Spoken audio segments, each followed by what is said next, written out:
Bears, Bears, Bears, Bears, Bears, Bears, Bears, ahem. Bears Country Podcast.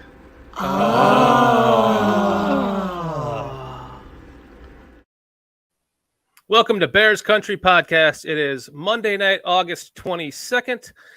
We are another week away from watching another preseason game, the final preseason game of the season. Nomad and I are here just to kind of talk about some of the things that we saw from the previous preseason game last Thursday night. It's kind of hard to see everything in real time and gauge any actual, what's going on with the game and what's going on with certain players until you go back and rewatch it. So we've kind of done that. We're going to talk about some of that. We have a very special guest that's going to be coming up shortly. Swifty from the Swift Sports Network will be joining us whenever he pops in. It's going to be great to talk with him. Nomad, how are you tonight, my friend? Wait, hold on. Let me start that over. Nomad, how are you tonight, my brother from another bear? Keep wanting to do that. And I'm doing well tonight, man. I'm doing very well. Training camp's wrapped up, and everybody has their take on what they think the Bears are and what they're going to be, and just kind of wanting to get into it a little. Yeah, there's lots of different takes and different opinions about what's going on with the Bears right now. One of the things that I didn't really realize happened until recently was that Jaquan Brisker is having surgery on his thumb. Did you see that, Nomad? I did. I've seen different injuries like that not really affect a football player in a big way at that position anyway, because there's always a opportunity for him to have a soft cast or something like that. But I don't see a real need for the Bears to rush him back and have to play like that. I mean, I don't see why you would do that. A rookie just getting into the league, semi-injured still, just let him heal however long it takes. You got good depth at the safety position, so just let somebody else play until he's 100%. We're watching the game. I don't think he played, so he must have injured his finger before this. When did you hear about the injury? It's August 20th. I don't know. When Ian Rappaport put it out there at August 20th, which had been 2 days ago. So I don't know if he injured it in practice or if he injured it in the game. But that just kind of sucks because we've had a lot of injuries to some of the players we've been trying to, like Kyler Gordon missed a lot of time. We got to see him in very limited game action this past week. I shouldn't say limited, but he didn't we kind of all kind of thought he might have just jumped off the screen right in the last game, but he didn't really jump off the screen per se, like Brisker did his first game.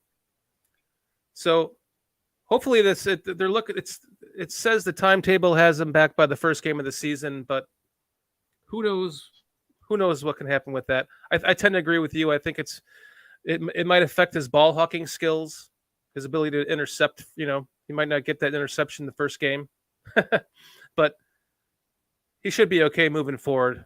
Doesn't sound like it's anything serious, so that's pretty good. Sounded like when I listened to Flus do his presser, he said it sounded like it might have happened in practice, and he felt fine that day. He felt it, and went home and felt fine about it, and came back the next day, kind of realizing something might have been wrong.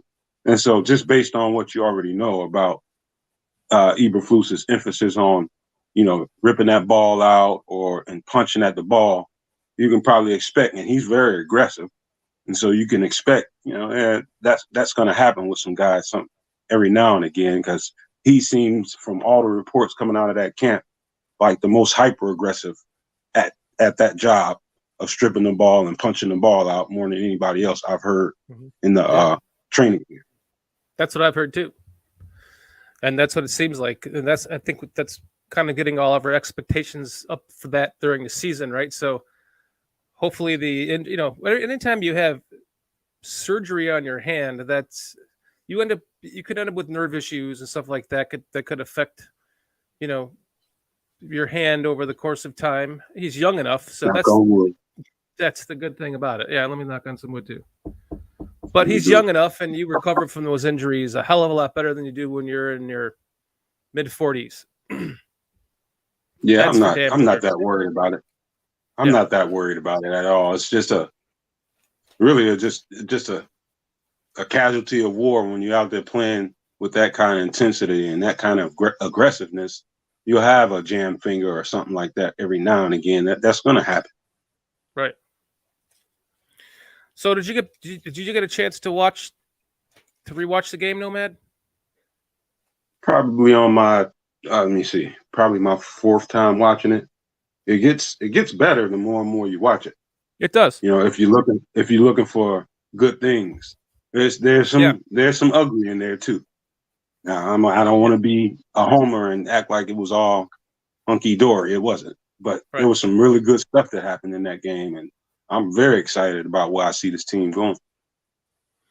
Yeah, there was plenty of negatives too, but I mean, it was a pretty resounding win over the Seahawks. And first off, I know it's preseason, but you know, these games still do matter when it comes to building your team chemistry and building your confidence in one another moving into the season. And you know, even if they lose this next game, you know, they still have enough confidence, I would say, going into this season from that win. So, I mean, after rewatching the game again myself, or as much as I could anyway, you know, if you focus on all the positive things, and you realize they can learn from the negatives, and that's what they're going to be doing. I think that the arrow is pointing up for the most part for this team. I mean, we saw a lot of good things coming out of our second and third stringers. Just somebody that pops off the map to me is Dieter Iceland played really well in that game. He could be the backup over Sam Mustipher possibly. I'd like to see them start him this game, which they probably will anyways, because it's the final game. It doesn't seem like they're going to be playing much with the team having 2 weeks off before the season starts. So I thought Dieter Iceland kind of stood out. He played pretty well. Tevin Jenkins continues to have the arrow pointed up for him at right guard. He had a couple of negative plays, but for the most part, considering they just stuffed him in there at right guard right out of nowhere, he's playing pretty well.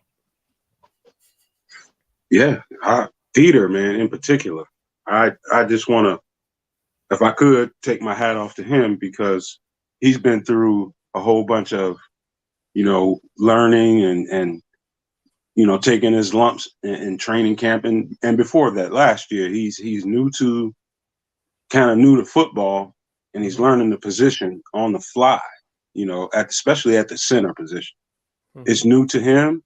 It's new to the team watching him, and what I saw on tape was, you know, for considering the circumstances, I thought it was pretty impressive. I didn't really see a big, huge letdown in any area. He may have, you know, over leveraged himself here and there, and maybe, you know, got out of position a couple times, but I didn't see anything that really alarmed me at all. I saw mostly he just looked right. If that makes any sense to you, he just looked right there. You know what I mean? It's like where he's supposed to be. You know, it just looked all the way right to me.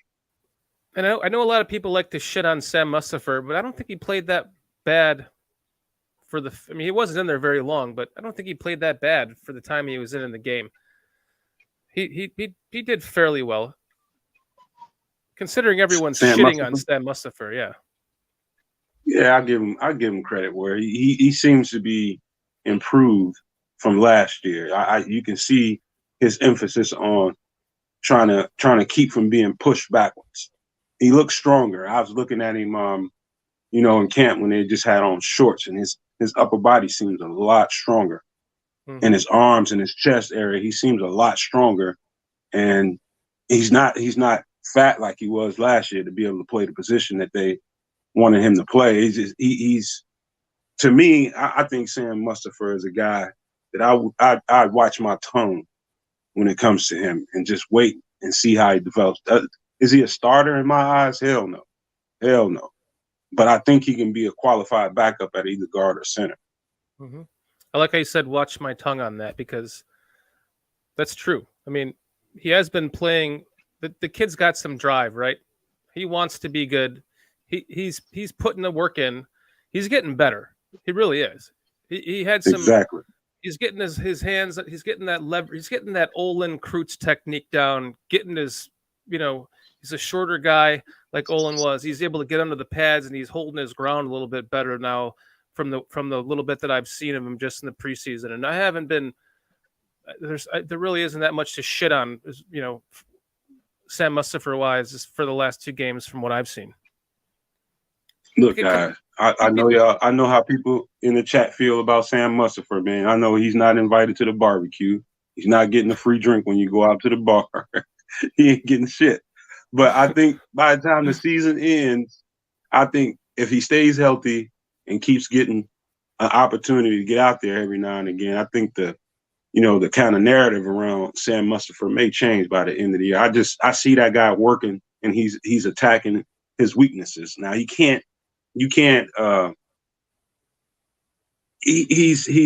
really not strong enough to play center, be honest with you. And the ball is kind of out there as far as him playing guard. I just haven't seen enough of him. Mm-hmm. So I'm just going to watch him. Mm-hmm. That's all I'm going to do and try to reserve my comment. I think that's a good way to say it. We should probably looks like Swifty will be joining us here in a few minutes.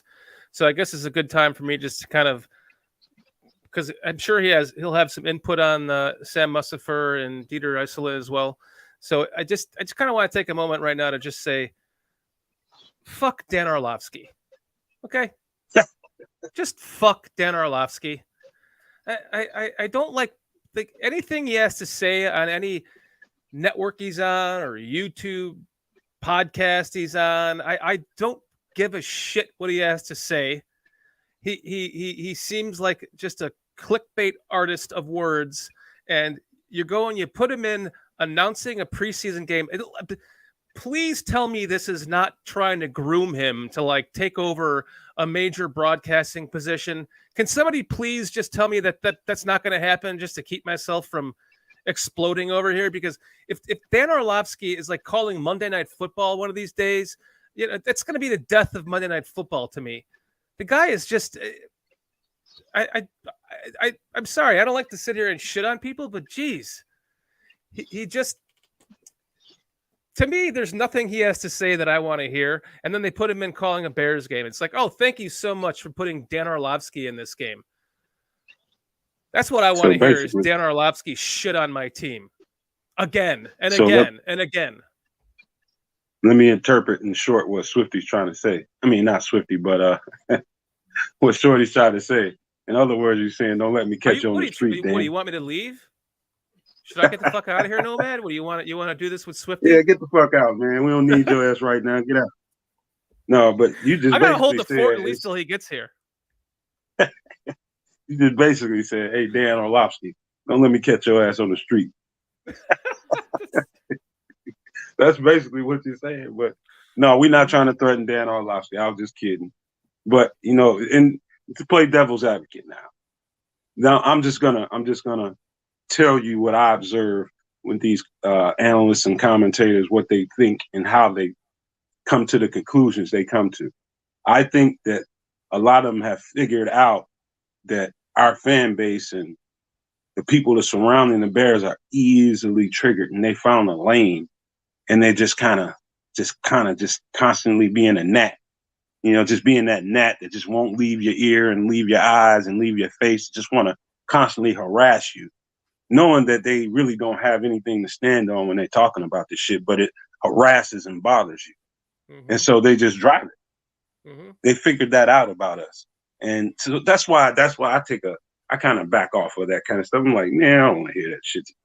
I know enough football that I don't really need to listen to anybody else. I watch it carefully in detail. So the hell what he's talking about. He doesn't know. Thank you, Nomad. Just want to make sure we're on the same page with that. Fucking damn it. We're good. Does he have anything good to say about Justin Fields? Didn't he just he just ranked him like the worst offensive position team around the quarterback in the entire league? To be fair, Dan Orlovsky is a very good X's and O's breakdown guy especially when it comes to quarterback play and understanding route concepts and all that. And he's excellent. He is excellent at that. Right. I think half of his concern is that concern over, does Justin Fields have enough? Based on what I'm seeing, he's telling everybody, based on what I'm seeing, until they prove me wrong, they got him out here shorthanded. To me, that's what he's saying. And I'll say one final thing in defense of Dan Orlovsky before we bring Swifty in, that it's not all his fault, right? He's trying to work his way into the, he's trying to become a bigwig in the national broadcasting scene.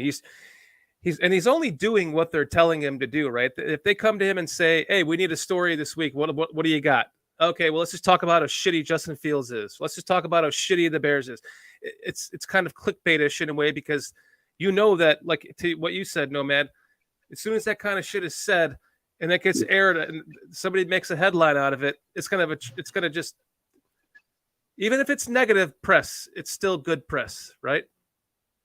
As much as that bothers you, the beat writers here in Chicago, boy, I can't even though we have a loose show and can say what the fuck we want, I'm just going to reserve my comments for now, because that shit really irritates me. Well said. It looks like we're getting Swifty ready to bring in here. You ready, buddy? All right, let's bring him in here. Get on in here, Cat Daddy. Yeah. Swifty, what's up, my man? Fuck Dan. Fuck Dan Orlovsky, right, Swifty? Yeah, I had to get a drink. I was like, oh, I'm not on yet, and I was like, oh, cool. So I was like, let me go get a drink real quick. Welcome in, bro. What's up, man? How you doing, Nomad?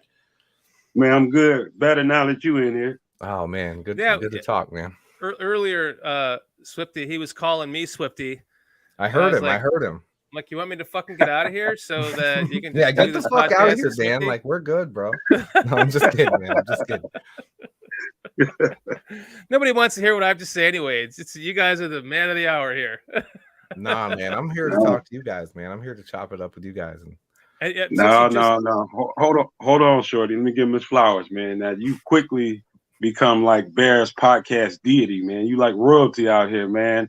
And I kind of been watching it grow, and man, hats off to you, man. Dude, hats off to you. Doing this shit, brother. That's why I'm trying. I want to take any chance I can to, help other people grow as well. Because part of it, man, it's got to be luck.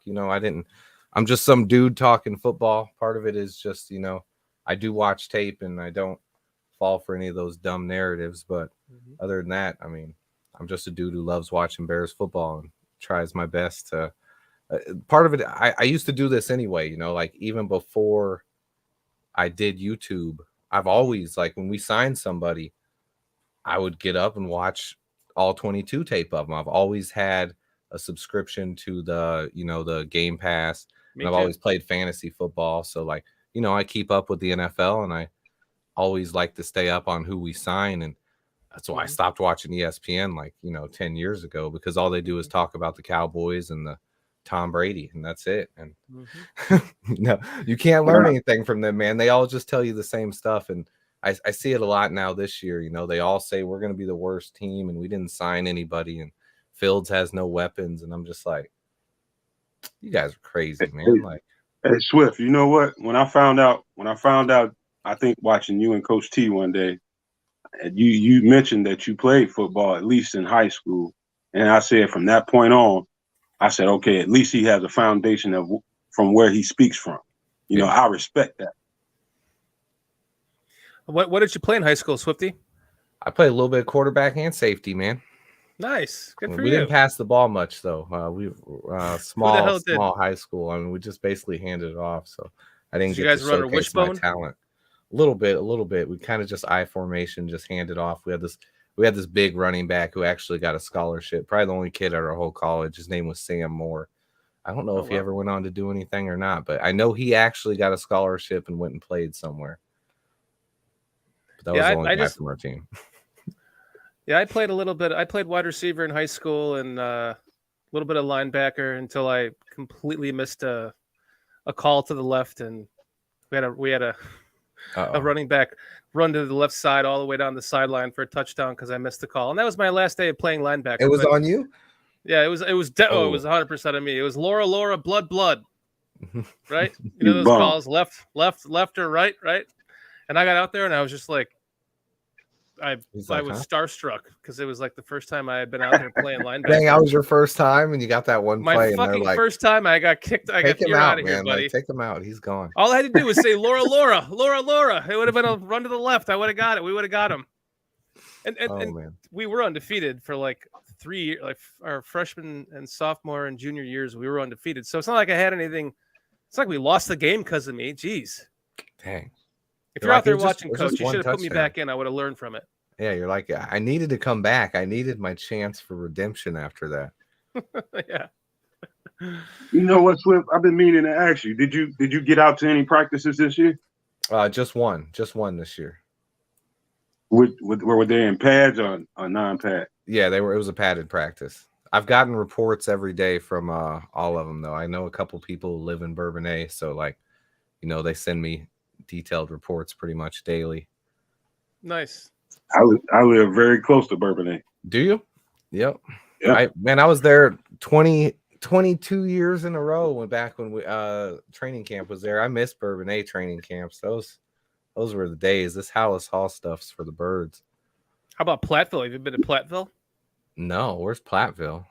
Platteville, Wisconsin? Oh no, I've never even been to Wisconsin. I ain't even gonna lie. I don't even want to go up there. Like, not even for like a Bears Packer game or anything. I just don't even because they don't want you there, man. Yeah, I don't want to go up there. So. All the Wisconsinites bitch and complain about how that's the Illonesians' playground. Stay out of our state, you know, because everyone camps up there and shit for the summer. They go up there. They go up to Wisconsin Dells, all that shit. Everyone I know has been to Wisconsin Dells, and I've never went. And like, even I've had family that went, and I've just been like, I'm good. I'm not trying to go up to Wisconsin right now.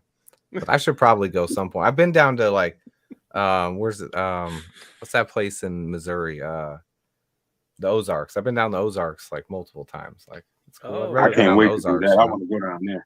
Yeah, the Ozarks are fun. That's it. It's beautiful. Jet ski and shit. Like, that's way more fun. I went on a lazy river, like a 6-hour lazy river tube down. You look like you'd be on a lazy river. You just be like this. Oh, yeah. This is fun. And dude, I was like literally with my pasty white ass. I was putting on the sunscreen and leaving it white all over me, and I was the only one that wasn't purple after that. Oh wow. Oh man, I 6 hours. Cook your ass. Yeah, more like 8 hours. But they dropped us off in the morning and picked us up, but it was like dusk. But yeah, I've been to Platteville. How old are you, Swifty? I'm 35. Okay, I'm not young. See, I look young. I had somebody commented on one of my videos because I had said something about I had been to training camp 20 years in a row or something. They're like, this dude isn't even 20 years old. I was like, I'm glad that thanks for the compliment, but I'm definitely older than 20 years old. I know. It's nice getting the compliment at least. Yeah, you don't either. I don't think Platteville. I've heard of Platteville, but I've never been. Like, Wisconsin's not a thing. Like, I mean, I guess you'd have to have been to Wisconsin to probably know about it, or at least talk to somebody who's been up there. I got a super speeder ticket going up to Platteville one time because I was late for practice, and the cop was lucky enough. I was lucky enough the cop let me off without having it because he should have put me in jail. And he's like, I'll let you go as long as you pay the ticket. It was like $300. Ooh. Because I was doing like 95 and like a 50 or something. Just because I was running like late. Wisconsin. Yeah. Hold on, Swifty. Hold on now. What you over there sipping on though, dude? I just got some Dr. Pepper, bro. That's all I got right now. Oh man, ain't no rum in that motherfucker. Nah, I got 3 blunts rolled though after the show. I mean. That matters. A couple of legal state lucky motherfuckers. I'm not a big drinker. I'm not a big drinker. Edibles, No, I got some edibles. No. Hold up. Look, I just reach right over here, bro. Everybody ain't smoking no more. Gummies right here, bro. Like, walk across the street and buy them. Yeah, I mean, you tried the drinks? No, I've heard about them, but I ain't never had any drinks, man. I don't have the can in front of me, but Yeah, they good. They good. Huh? Yeah, I might have to try those. So it might be something I try soon, but I got I some don't- real Yeah, mild ones from my mother one time. She liked them. I've never been a big drinker, man. I can't handle it. I drink a couple beers and I'd probably be wasted right now. And Teach then his I own, like man. to have both of them to level each other out. See, that's if I do both, it's just trouble. No, man, it's trouble. That's It's I'm kind of like wasted. liquor before beer, never fear. Beer after liquor, never sicker. It's kind Mhm. of like the same thing with weed, right? If you drink too much and you smoke some weed, woo. You know what it La is, La Land. Swift? You just gotta find your liquor. Like I was saying on here, maybe a week or two ago. You know, tequila is my lane when it comes to liquor. You know, I just feel mellow on that shit. It's almost like a marijuana high for me. Okay, But you got to know what your body chemistry is, and you find the right shit. okay. I might have to find something. You might just like the weed buzz. Got plenty I of do, friends yeah. like that. That stuff's I good. do too. Shit. Fucking legal, lucky state living motherfuckers. It's almost everywhere. It's all over, man. It's legal in a lot of places now. Well, I so. got cursed, Swifty. Where you at? I live in Atlanta. Ish. Ooh, that's where So Coach T lives too. I moved from Illinois to Colorado, and my vote I remember counted. you telling me that story. Yeah, My vote and you were in counted. Colorado, and then you were And like, I was like, yeah, all you fuckers back in Illinois, look at this. Ha, ha, ha. And then I moved to Atlanta, and then Illinois went legal, and now they're all like, hey, fuck you, look at all this. And I'm like, fuck you, man. yeah, tequila So- does something to me. I don't. Tequila's. Tequila fucks some people up, and for some people, it's their drug of choice, right? It's Mm-hmm. 'Cause it goes down so easy, man. Maybe you just did too much. And what brand were you drinking? Good stuff. The Jose. Jose Jose is good, Cuervo? man. But that Patron, Patron's. I mean, Patron will. You trying to give me Don Julio. wait, hold on a second. Nomad, you like Jose Cuervo? What's wrong with Jose? Man, No, I'm asking Dude, if that you like shit Jose. Have you that ever shit is had like? responsible for. He's like, I I was got gonna two say it. kids. Man, that You shit ever is had- responsible for some hella good nights for me. I'm done. If I never asked you, Nomad, do you have kids? Now that I know of. You might have a couple tequila children out there you don't know about. I did my best not to, but you never know. Have you ever had Jose Cuervo Family Reserve, Nomad? No. What is that? Ooh, it's like an $85 bottle of tequila. 15 years ago, it was probably a $115 bottle now. Oof. But it's like Yeah. it's like the Cuervo is it's like a the drain cleaner. Patron It's is like- overpriced. Look at Cliff. He's educating us here. He Julio is good always until they talking sold about the some damn company. tequila. Cliff knows He his always stuff. talking about tequila. I had to pay attention when I saw Cliff talking about tequila. I was like, see, this is a guy that we should listen to. He kind of know what he's talking about, though. That Patron or that Don Julio will get you where you need to be. Might get I you might- further. I might find out one night with Cliff. He doesn't live too far where we're at right now at my mother-in-law's in Florida. Oh, in Florida? Man, if I go down to Florida, I'm gonna have to hit you guys up. Is that where Cliff's at? Okay. Yeah, Cliff's in Florida, yeah. Yeah, we're down at my See, we are- mother-in-law's house right now, and he's not too far from us. We might have dinner one of these days. I'd always rather be in Florida. I'm just not. So Well, that depends on what time of year. yeah. Well, yeah. Most You're of born the and year. raised up there, right?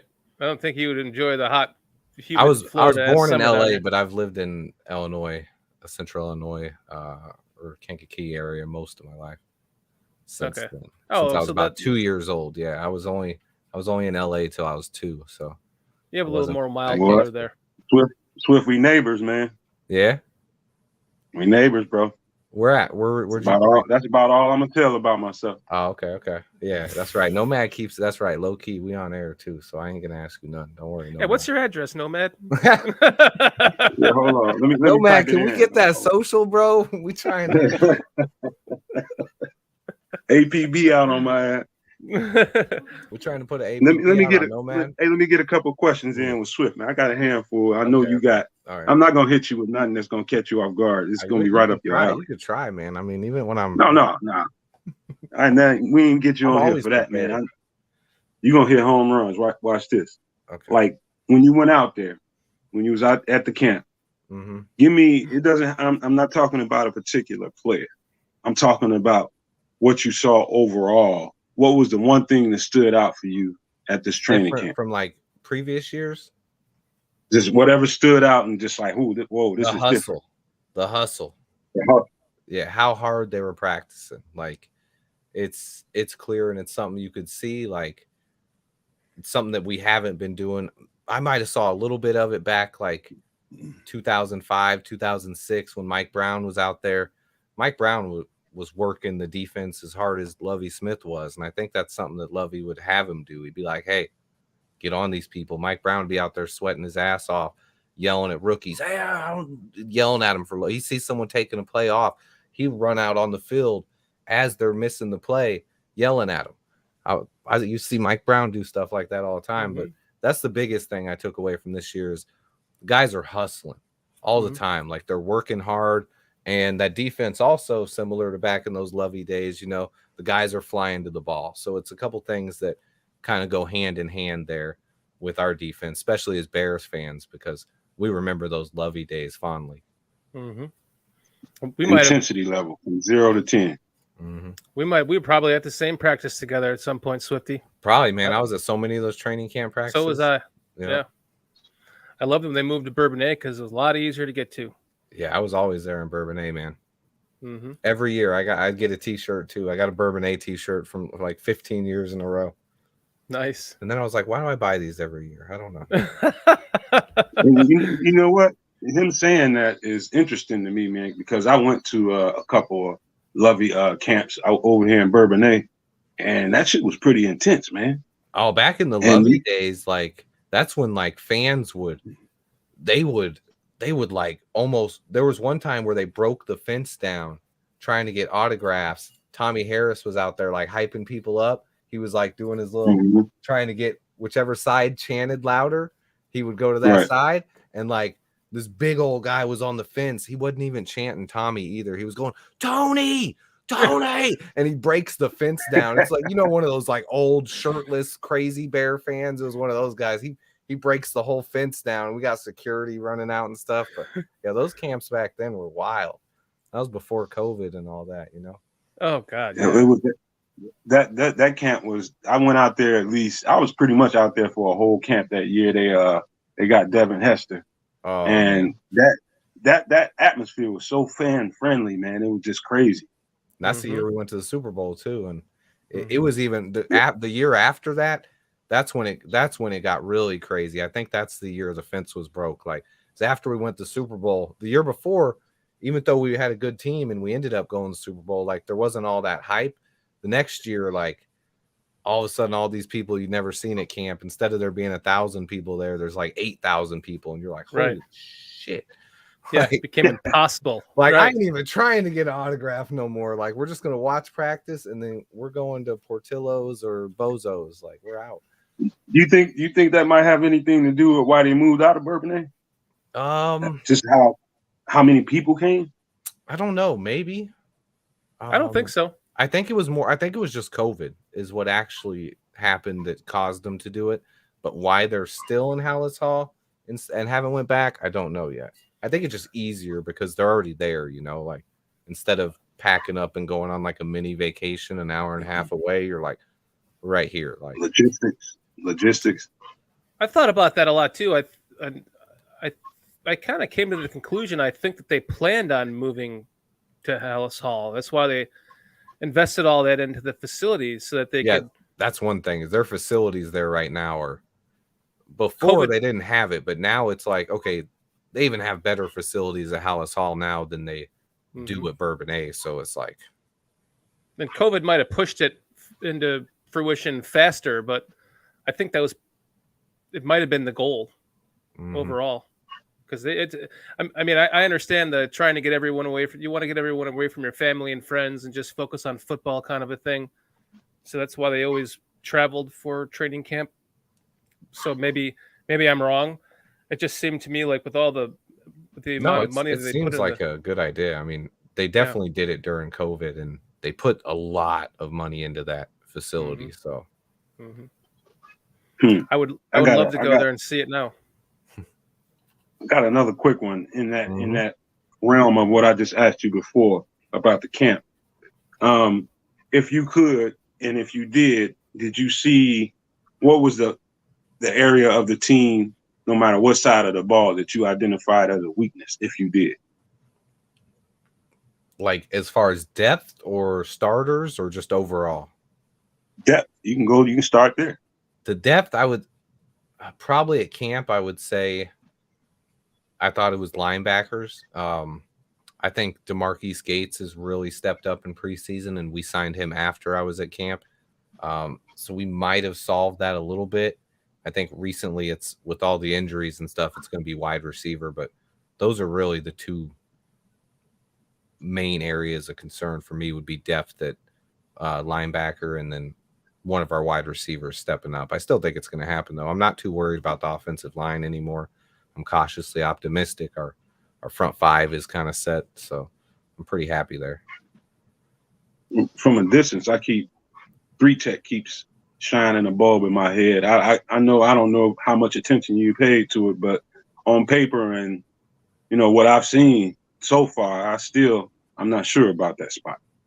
I think so far it looks like Justin Jones is playing pretty well, and then Kairos Tonga is actually playing getting second team reps at the 3-tech. It's not just on the depth chart; he's actually getting them on the field as well. So that's something that I don't know. They're going to rotate. You sure it was 3 or was it 1-tech? Well, we don't really play the 1, but we do occasionally. It depends on the front, but I didn't study it too much to look at that. But when he played, he wasn't at the nose. Mm-hmm. When he was out there, he was next to Micah Treadway, who was at the nose.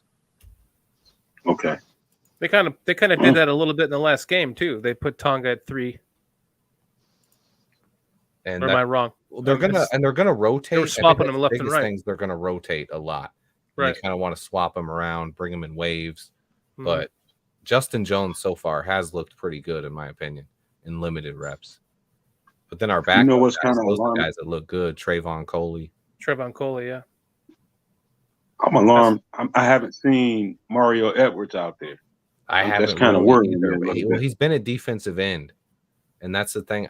I feel like you should play him defensive tackle, and he's one of the guys. That's one of the things a lot of coaches will do especially when you're choosing like the last spot on a roster, for a certain position. Like you're like, okay, well, this guy can play defensive end or defensive tackle, so I could keep him instead of keeping this defensive tackle and then not having a guy who can play end or tackle. So I'm pretty confident he's going to make the roster. I haven't seen them play him at 3-tech yet, and that's where I would have played him, was at 3-tech. He's been just a defensive end now with the second team. So it just that one's just kind of curious to me. I don't know exactly if the coaches plan on playing him a little bit more on the inside later, or if he also hasn't got much playing time in preseason or anything. Or who were you just talking about? Mario Edwards Jr. Oh, okay, yeah. Yeah, I haven't seen him out there much. He's always one of the first guys out there as far as training camp. Somebody reported he was the first guy out at practice every day for like 10 days straight, just out there on the field early, stretching and getting the stuff in. But then he would just work on the side all day. So it's like, oh, he has like a minor injury or something. So he's trying really hard. He's out there early trying to get back. But so far he hasn't been able to do much on the field yet or put anything on tape. There's a few guys like that I would have expected to see more of on tape so far. You kind of alluded to it in your last video. Dane Cruikshank. Yeah, Cruikshank's he's been banged up and he hasn't made an impact yet either. I don't know if sometimes with the vets, once you've seen them practice a little bit and they've been in the league for a long time, if you're confident that they can fill a role or do something specific for you, you could take it a little bit easier with them and hold them out of preseason games because you want them to be healthy for the season. With this coaching staff, it's hard to get a grip on some of those things because this is their first year doing it. Right. So with Cruikshank and some of these guys, with as far as like the bottom of the roster guys, it's completely unknown right now. It's like, well, do the coaches?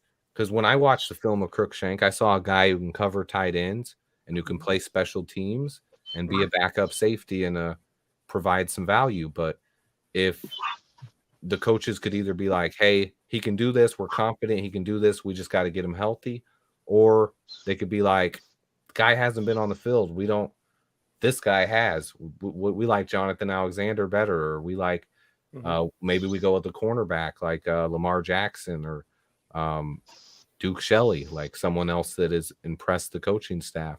So those are hard. I can't really tell or get a feel for what the coaches are going to do on that, but in my opinion, I think he has a shot to make the roster. He brings some value.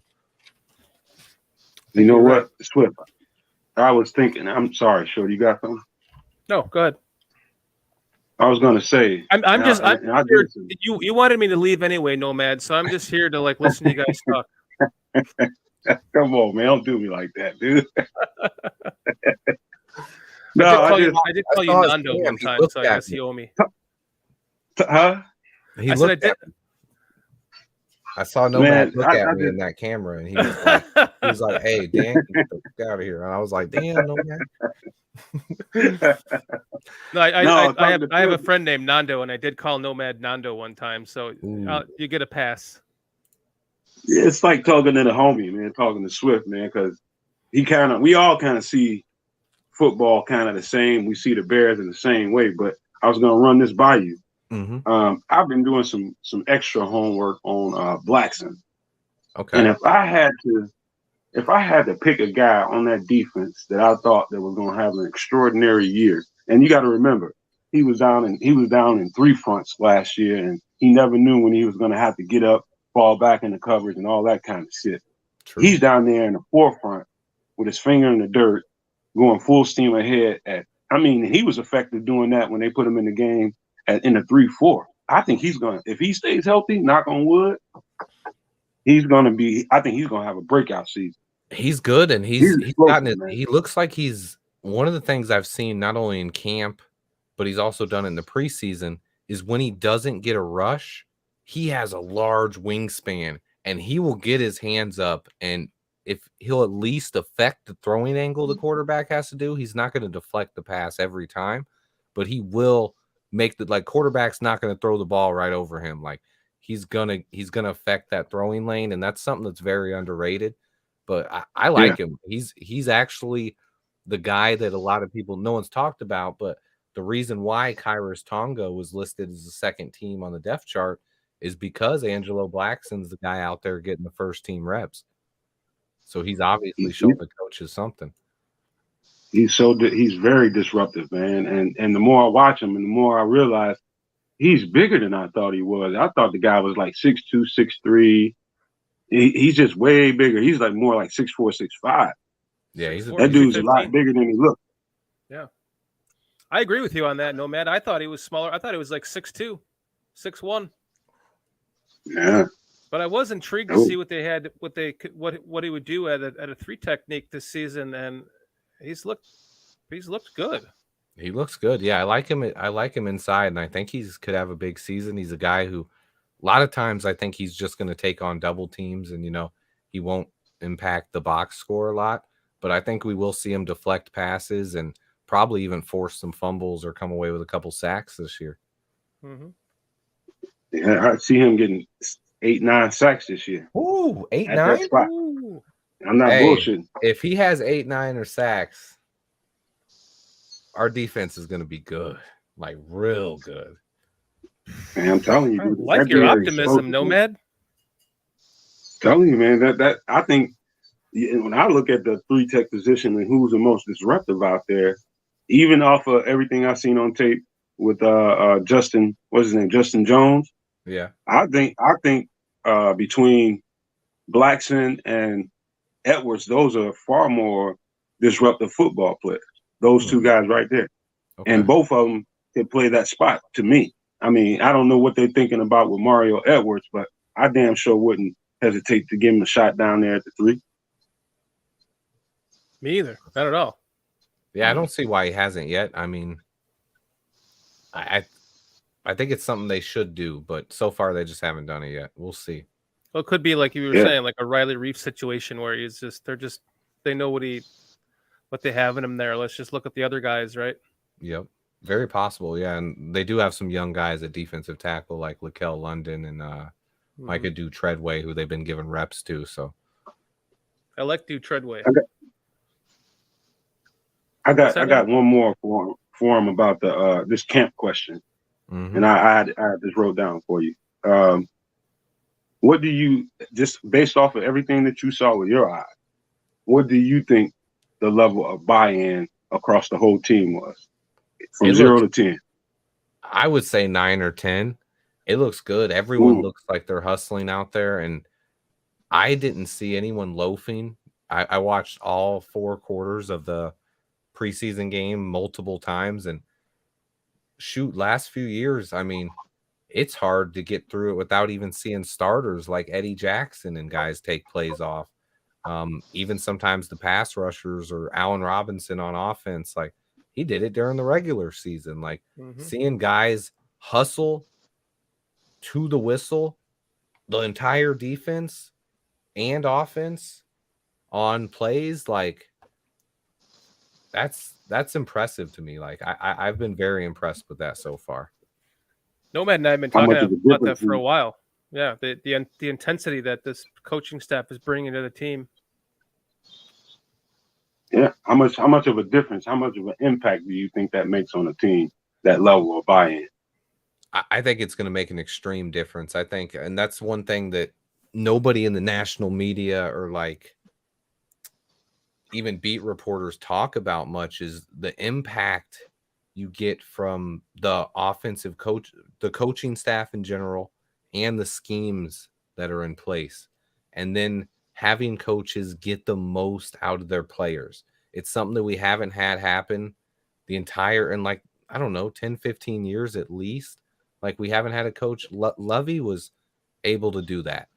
As much as I always liked Lovey. I thought he was a great coach. I think he had problems making adjustments at halftime, and he also had problems occasionally like favoring players or kind of being best friends to him. So Lovey wasn't perfect, but he was a good coach. But he got the most out of a lot of his players, and he was able to do that by motivating him. And a lot of times people don't realize that's one of the most important aspects of a head coach. Can you get the most out of these grown men? Can you get these grown men to want to work harder and sweat and bleed for you to accomplish a goal, not to get paid, not to fatten their own wallet, but to make the team better? Because a lot of times that's what they're doing. They're blocking. They're not doing anything to enhance their stats. They're not doing anything to make more money in their career. They're buying into a system to try to win football games. And especially with a team where the entire media and everyone in the world is telling you we're a team that's going to have the number 1 pick, we're terrible. To see these guys believe in what the coaches are telling them, even when we're going to be a bad team, that's extremely optimistic for me. Like it gives me so much reason for optimism, and I couldn't be more excited for the season. I don't think we're Super Bowl contenders or anything crazy like that, but I think we're going to be a team that punches people in the mouth, plays hard, is fun to watch. It's not going to be frustrating, where we're running draw plays on 3rd and 12 because Nagy sucks, or a screen, or all curls. Like we're going to take shots down the field. I think we're going to score on people. It's not going to be perfect. There are going to be mistakes. Like there's young people all over this roster. And that's one thing I think that people are kind of missing about it. It's not, we have talent all over the roster now. We may not have top end of the NFL talent everywhere, but we have enough talent front to back to actually field an NFL team through injuries and throughout the year. And that's where I think we're going to be a pretty good football team, and we're going to be really fun to watch. And I can't wait to see it, man. It's going to be fun. And then that's without even talking about Justin Fields' growth. I mean, Oh, we'll get into that later, buddy. I agree We with got a him and whole everything he jerk-off just said. session planned for that. Oh boy. This kind of goes with what Nomad and I have been talking about. Intensity and buy-in leads to success, right? And you're starting to see that, after what you were saying, Swifty, the Lovie Smith era and the fall off that we saw that happened after that. You see the Mark Trestman comes in and somebody finally made something with the offense again. We have 2,000-yard receivers. We're looking good. But then Josh McCown ends up outperforming Jay Cutler, and and then he comes back and the team falls to shit, and then he completely loses the team. And they go and they bring in a well-known head coach who had been to the Super Bowl that year, and John Fox, just to get some semblance of things, to get things back in order again, right? And then once they started to get things back in order, they had Fangio. The defense was starting to get a little bit better. They were running the ball really well. They fucking sucked, but they were running the ball really well, and their defense was pretty good at some points. They were the arrow was pointing up, right? and then Sucked. and then we go right into Matt Nagy, and we're like, oh, we're back to an offensive coach again. Oh, this guy is a goddamn guru. He knows what he's doing. Look what he just did with Mitch Trubisky in his second season. And then the fucking wheels fall off the train again, right? And then here we are. That next year, yeah. Yeah, and here we are kind of starting over again, back with the way that it was run when it was run correctly under a head coaching system that was able to get the most out of their players. And Shorty's ass just gave me heartburn with his rendition of history. God damn, that shit hurts thinking about it. I know. Fuck, man. It's painful. A little bit, yeah. That was kind of tough, Shorty. Why'd you have to do that to us, man? You didn't have to. Right, damn, man. We lived through it. He was 2 words away from making us both start drinking. If he would have said double doink, we would have started drinking. Damn, Shorty. God damn. I'm not gonna say that one again. Thanks for that, man. God, leave. How the fuck did they end up coining that out of there? No, it's like nobody will ever. 2 words are like infamous in Bears lore now forever. That's all they always get us with something like that, It's like, yeah. Even during our Super Bowl run, it's like, what do most people remember? The Danny, what was his name? Dennis Green, Danny Green. Oh, Denny Green. Yeah, his rant. Yeah. They are who they thought they were. Yeah, we let him off the hook. They have to put it on the field. That whole rant. Like, I mean, there's always something with us, man. That's how it is. Completely exposed us that night. I got something for him though. Let me brighten this up a little bit. All right. What do you think about this regime's eye for evaluating talent, man? That's what I want to know. Oh man, like so far, so good. Like, I mean, if you just look at not only the draft, but some of the guys they brought in free agents, and that's where the biggest misconception comes from like national media and the fan base that says like they didn't do anything for Justin Fields, is because these guys don't have an eye for talent like our front office does. Like, it's impossible to think all these guys are going to work out, like the ESBs and the Byron Pringle and N'Keal Harry and Dante Pettis and Tajay Sharp. But that's the thing. He got so many guys that all have talent. And that's the biggest thing in the NFL that you learn. And it's one thing that I learned the most through playing fantasy football, like a ton through the years. It's the one thing that translates is you learn the biggest thing with players. It's not always just talent. It's talent plus opportunity. A guy could have all the talent in the world, but if he's not getting the targets, or if he's not getting the ball, or if he's not on the field, it doesn't matter. So that's one thing that there's a lot of guys out there in the NFL who people just write off as busts or not good, who just weren't a system fit. They weren't a team fit.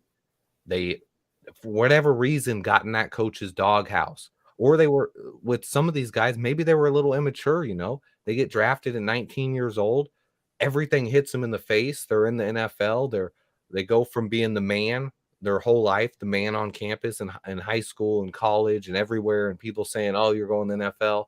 Then they get to the NFL and they're like, no, you're just a little bitch. And like a lot of these guys, some of them, they're not ready mentally to take that, in a couple of years, all of a sudden they're 23, 24 years old, like N'Keal Harry and Dante Pettis and these guys. Like now maybe with a second chance, they can do that. And there's so many times in history of NFL guys who have done that and came out and gotten a second chance and been really good. Most of them don't make the Hall of Fame, but guys can come out and have 3 to 5 years of productivity and then fans just forget about it. But any one of these guys could do that. Equanimous St. Brown, Dante Pettis, Tajay, any one of these guys could be in a Bears uniform and starting for multiple years because they have that much talent. And it's just a matter of, can they stay healthy? Can they make plays consistently? And can they earn Justin Fields' trust? And whichever one of these guys does that is going to stick around and is going to put up numbers and make some money in the NFL. But the biggest thing, I got way off track there, my fault. No, it's good. The eye for talent, and they've just identified it all over the roster to me. And that's the biggest thing, is when I see talent, Justin Fields has so much of it. So anytime someone says that this coaching staff or these guys don't believe in Justin Fields, like, I just laugh, because I'm like, there's no way. These guys, they search for talent. They want talent. That's all they're doing, is looking for talent all over the roster. And the fact that we didn't bring in any young quarterbacks or anybody to try to push him, they weren't drafting a quarterback in the 5th or 6th round or bringing in any undrafted free agents. They know how talented Justin Fields is, and it's about putting him in the best situation to succeed and continuing to add more talent to the roster over the next two or 3 years. To your point, man, and really quick. Yeah, Number one, before I get into it, we might have fucked around and got a starting left tackle in the 5th round. Just let that shit sit on you for a minute. Yep. Number one.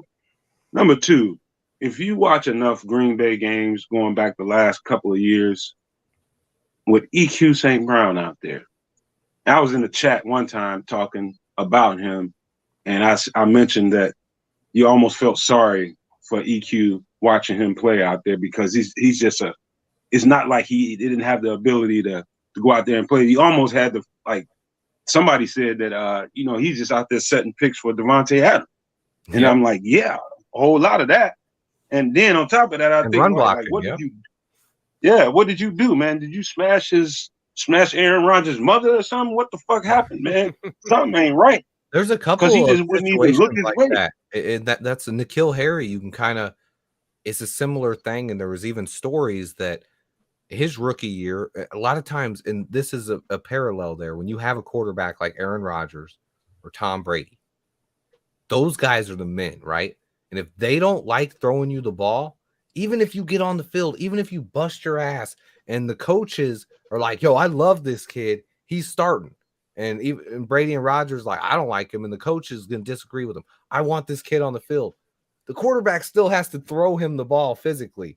And a guy like, most guys aren't going to get away with that. But a guy like Tom Brady or Aaron Rodgers, if they don't like throwing you the ball, you're just not getting the ball. Like, that, plain and simple. Like, that's it. You can cry to the coach all you want, but the coach is going to be like, you want me to talk to Tom? You want me to tell Tom to throw you the ball after he just threw 400 yards and 3 touchdowns and we won the game? You want me to go, Another player similar to what you're talking about with EQ is a player that was on the Bears, Raheem Morst. Yeah, he was 3rd stringer and got cut, goes to San Francisco and lights shit up. Yeah.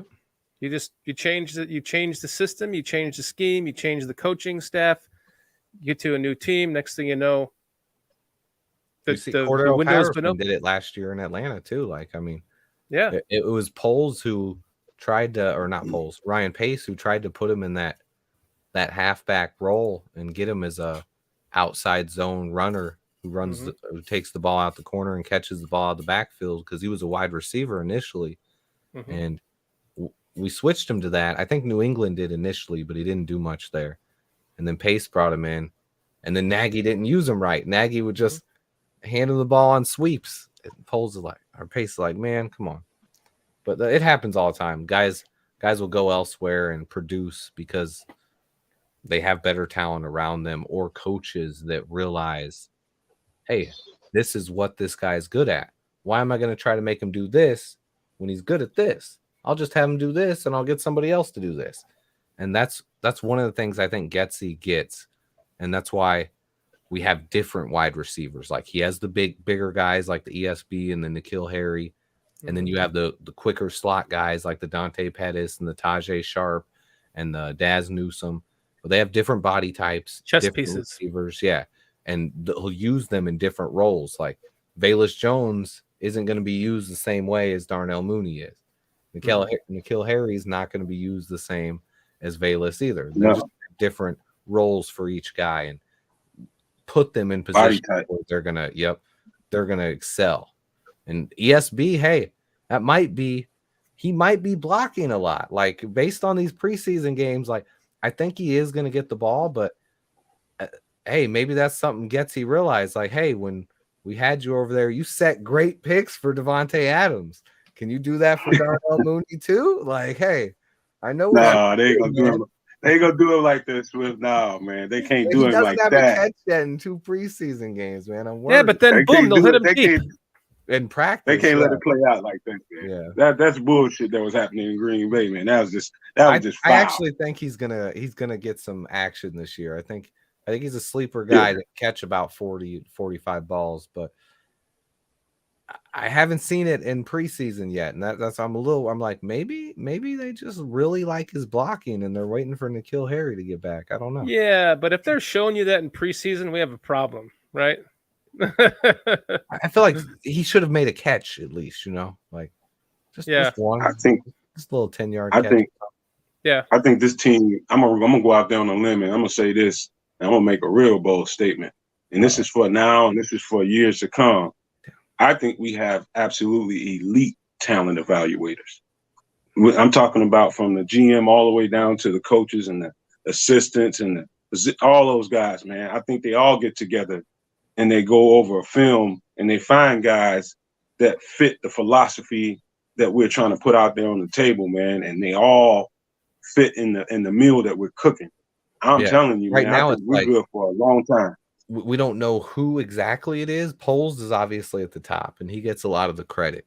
But I think it is a process, and he does work with other people, and he lets a lot of input in from. I think Ian Cunningham is a big part of it, and I don't want to lose Ian Cunningham, and I don't want to lose Luke Getsy. I think he's a big part of it too. I think just listening to him talk in press conferences and stuff, you can tell just like how much he knows about the offensive side of the ball. For sure. And just his play calls, I'm going to be honest, these play calls have been vanilla, but Matt Nagy didn't have a game he called this good in his entire career. Like he never set people up like this. Like it just, you can see even the first play of the game, the screen pass to Cole Kmet. That's something Matt Nagy didn't do for years. It's something when you have a young quarterback, or you're the Bears. A lot of times people just play us like that because we never have good quarterbacks. Our quarterbacks get blitzed, whether it's Rex Grossman or Jay Cutler or Mitch Trubisky or Justin Fields or anybody, whoever's out there, we get blitzed because we've never had a guy who can kill you when you blitz them.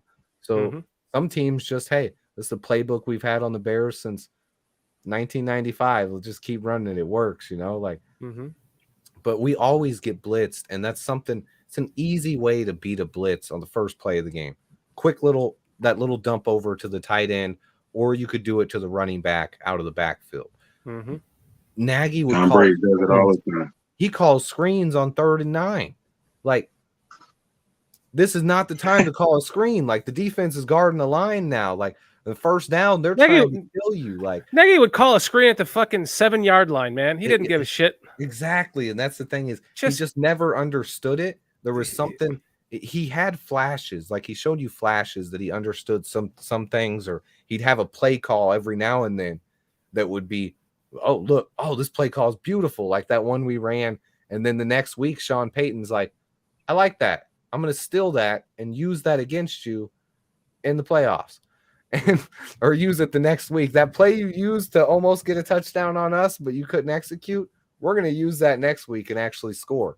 And that's the thing. Nagy they would have times, where he would have a play or two where it's like, oh, wow, great play. That was call. a nice play. Yeah. Yeah, but he wouldn't set it up. He wouldn't continue it. There was no continuity, and he didn't have the overall flow, He would always try to outscore himself. Like there'd be a situation where it's so easy.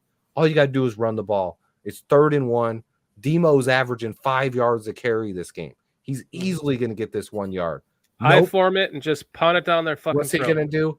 Oh, he's going to fake it, do some kind of bullshit curl route or screen pass. And it's like, it was just bad. We'd seen enough of it. And it's not just that Getsy is not Nagy, which, I mean, anybody could come in and not be Nagy and be like, oh, this looks better. But Getsy's actually, even when he's vanilla, the concepts and style of plays that he calls shows that he's like, oh, all I'm going to do is I'm just going to call a simple tight end screen here, Nothing special. To him, it's like, this is just easy. This is high school stuff here. To Nagy, it was the hardest thing in the world. So, like, it's just night and day, the difference of the entire organization from top to bottom and our roster from top to bottom. We don't have guys on the roster now where if a starter goes down, other than Justin Fields. Well, even then, I see these bonehead fans out there. You know how they are. Start Trevor Siemian. Like, Siemian actually is not bad as a backup. So, I mean, Siemian throws a nice ball. Not trying to trash Siemian. I'm just saying, even our backup quarterback is not bad. But all over the roster, we have guys. Obviously, you're not going to replace Roquan Smith. You're not going to replace your studs of the defense. But Matt Adams and Nicholas Morrow, they actually played okay in the preseason without Roquan. Like, we have guys in our roster who can step up if someone goes down. And I like that. And it's something you're not going to have guys like, what was his name? Rashawn Coward. You're not going to, no matter what happens this year, even Sam Mustipher is 5 times better than Rashawn Coward. You're not going to have a guy that bad on the line because our front office can identify talent and they communicate with the coaching staff. I think that's something that was always missed before. Maybe Pace could identify talent, but Nagy would have a love affair for a guy and be like, well, I want this guy, though. And there was no communication there. There was something. I'm going to put Tariq Cohen on every single play. Yeah. I'm going to scheme around him every single game. Yep. I have a question for you, Swifty. Mm-hmm. To what you're saying about Getsy, like, we know he's going to be, what do we give him, 2 years here? He's gone. Don't say it. Knock on wood. I need you to knock on wood. I mean, just come on. I mean, no man, whoop his ass, bro. I can't. Hold on, man. I got to get 2 cents in here. You know what? That's starting to become a narrative around the national media. We already anointing this dude as being a head coach candidate, and he ain't called a fucking play. No, calm down, man. The reason with that is just because us as Bears fans were scared. We know, right? If someone comes in here and has success someone's gonna snag him because they're gonna be like, wait a minute, that guy had success. Put a quarterback. A Chicago quarterback in the Pro Bowl. Like, oh my God, we got to sign him as our head coach. That's the reason. It's more like part of it's just joking, but part of it's also if he is good, we know we're gonna lose him because we can't keep nice things in Chicago. You guys. Well, and trends, like everyone follows the trends, right? And so those are trends. They all want offensive. Yeah, everybody wants those offensive guys. If we have a good offense, I get all that, man. And the Bills on next year. But he got to call a game first, man. Y'all can't make him the next coach of the goddamn whatever, or even call the play. Well, that leads me to the question I wanted to ask you, Swifty. Do you think that with this coaching staff, as we've been talking about, just how good of talent evaluators that they are of the players on the team, and that goes for the coaching staff as well? Do you think after you're done smoking that blunt that Getsy has a replacement on the team? You hear that? No, I'm just assuming. Yeah. I heard you scraping the rocks together over there, trying to light that thing. Now I didn't. Now I didn't hear the question. Say that again. Do you think that with the talent evaluators that we have on the coaching staff, not only for players and the coaches on the team, that we already are grooming the next offensive coordinator to replace Getsy from within the organization? If, knock on wood, Getsy ends up leaving to become a head coach. Okay. Yeah. Actually, I think that's a great the question. bowl. I think that guy would be. I'm gonna have to put myself in on. I'm gonna have to turn off my camera, Kitty, and smoke a blunt because these guys are. He's trying to. I'm not passing. I've been doing it. Oh, I'm being overridden. Okay. She said no. She said no. Oh. Yeah. Okay. Oh. Go ahead. Go ahead. Finish your answer. Sorry. Since she bought him the mic, I gotta. We're gonna go with her. Is it okay if we do it though? Like, do we have permission? Of course. Oh, you have okay. 110% permission. Love it. I love it. I wouldn't care if you did it on the air. I don't give a shit. I think there's guys. I think there's guys in house. Yeah, it's hard to tell really. Some of the guys, like the quarterback coach, wide receiver coach, offensive line coach, all those guys. You don't know. It's hard to tell if they have like the capabilities to step forward. Janako, he's been talked very highly about, and he's the one that if you listen to sources around the league, he's the guy that would be next in line. Mm-hmm. I don't know if anyone else currently in the staff has that kind of potential, but as you can see from what Poles has done with the roster as well, he's always looking to add. So possible. I mean, we could have some more position coaches next year as well. Some of these guys are here to teach a system. Mm-hmm. And I think that's specifically what they did is I think Chris Morgan might be a guy who doesn't stick around forever because I have heard he's rubbed some guys wrong, but he's a really good, tough coach. Hold on, save that one. Yeah. Save that one. But we go back to that. But however, that Getsy, how about this for a thought? I think he wants to see this through with Justin. And until they rise to where they want to be and put all that stuff on tape as a resume and get us at least to a championship game, I think we're all right with Getsy right now. I think he wants to see it through with.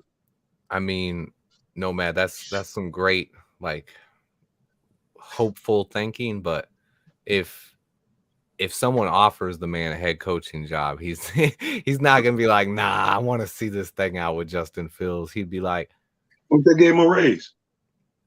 Well, I mean, the problem is there's 32 head coaching jobs in the entire world, and right. Anytime you hear a guy who gets an opportunity, they say that they're like, they don't care what team it is, they don't care if it's team like that they rooted against as a kid or their parents hate. They're like, it's an NFL head coaching job, and most guys don't turn that down. There are rare cases where he could be like, nah, but I think to just assume something like that would be pretty wishful. And if he actually does get the offer, I wouldn't expect him to stay. But you do know that there's no salary cap when it comes to coaches getting paid and all that kind of stuff. So it's not Bears, like the players. I know that's true too. We're going to give an offensive coordinator $10 million or something. If Justin wants him, who knows how this shit might play out? I don't know. I'm just throwing shit out there. It could happen. Hey, I'd love to see it.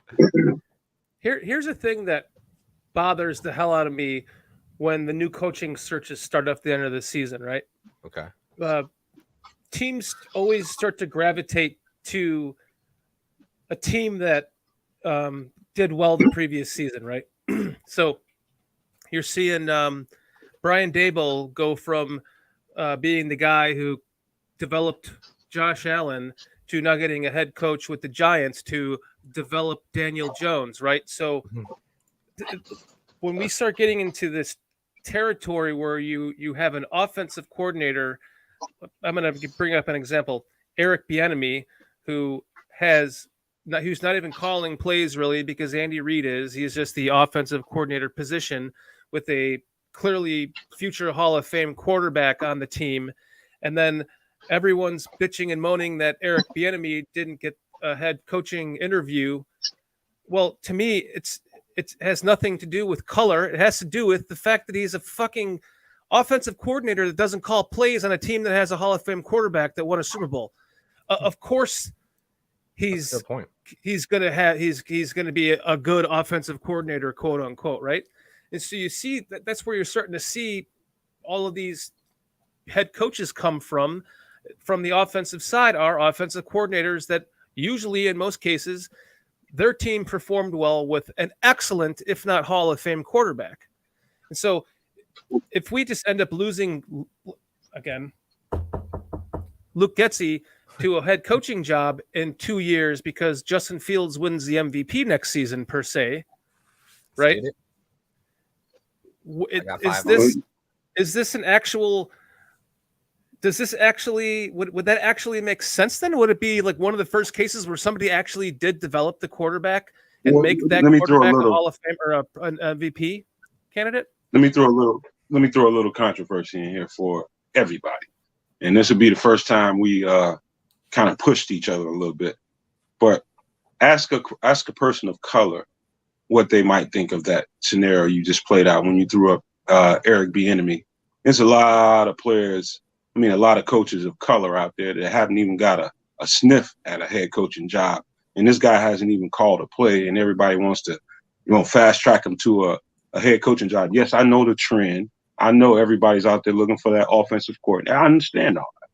But there is a certain sensitivity to it as a person of color when you look at it and you just like, damn, man, how come these guys can't get these opportunities? And so you have that. Now just end it there.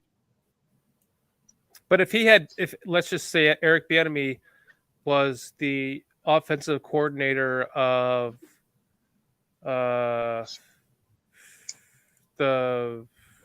I'm just trying to think of a team that doesn't have an excellent.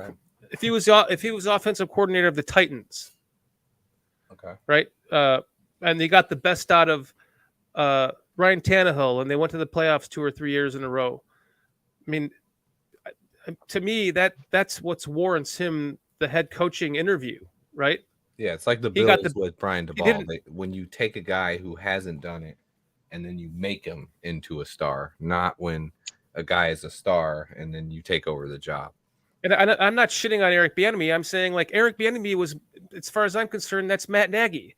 It's just somebody that was in a good system that got he's getting the credit for the quarterback on the team when it's really the head coach that's calling the plays, that's developing the quarterback. Matt Nagy comes here, fails miserably. I would hate to see that happen for a coach like Eric Bieniemy.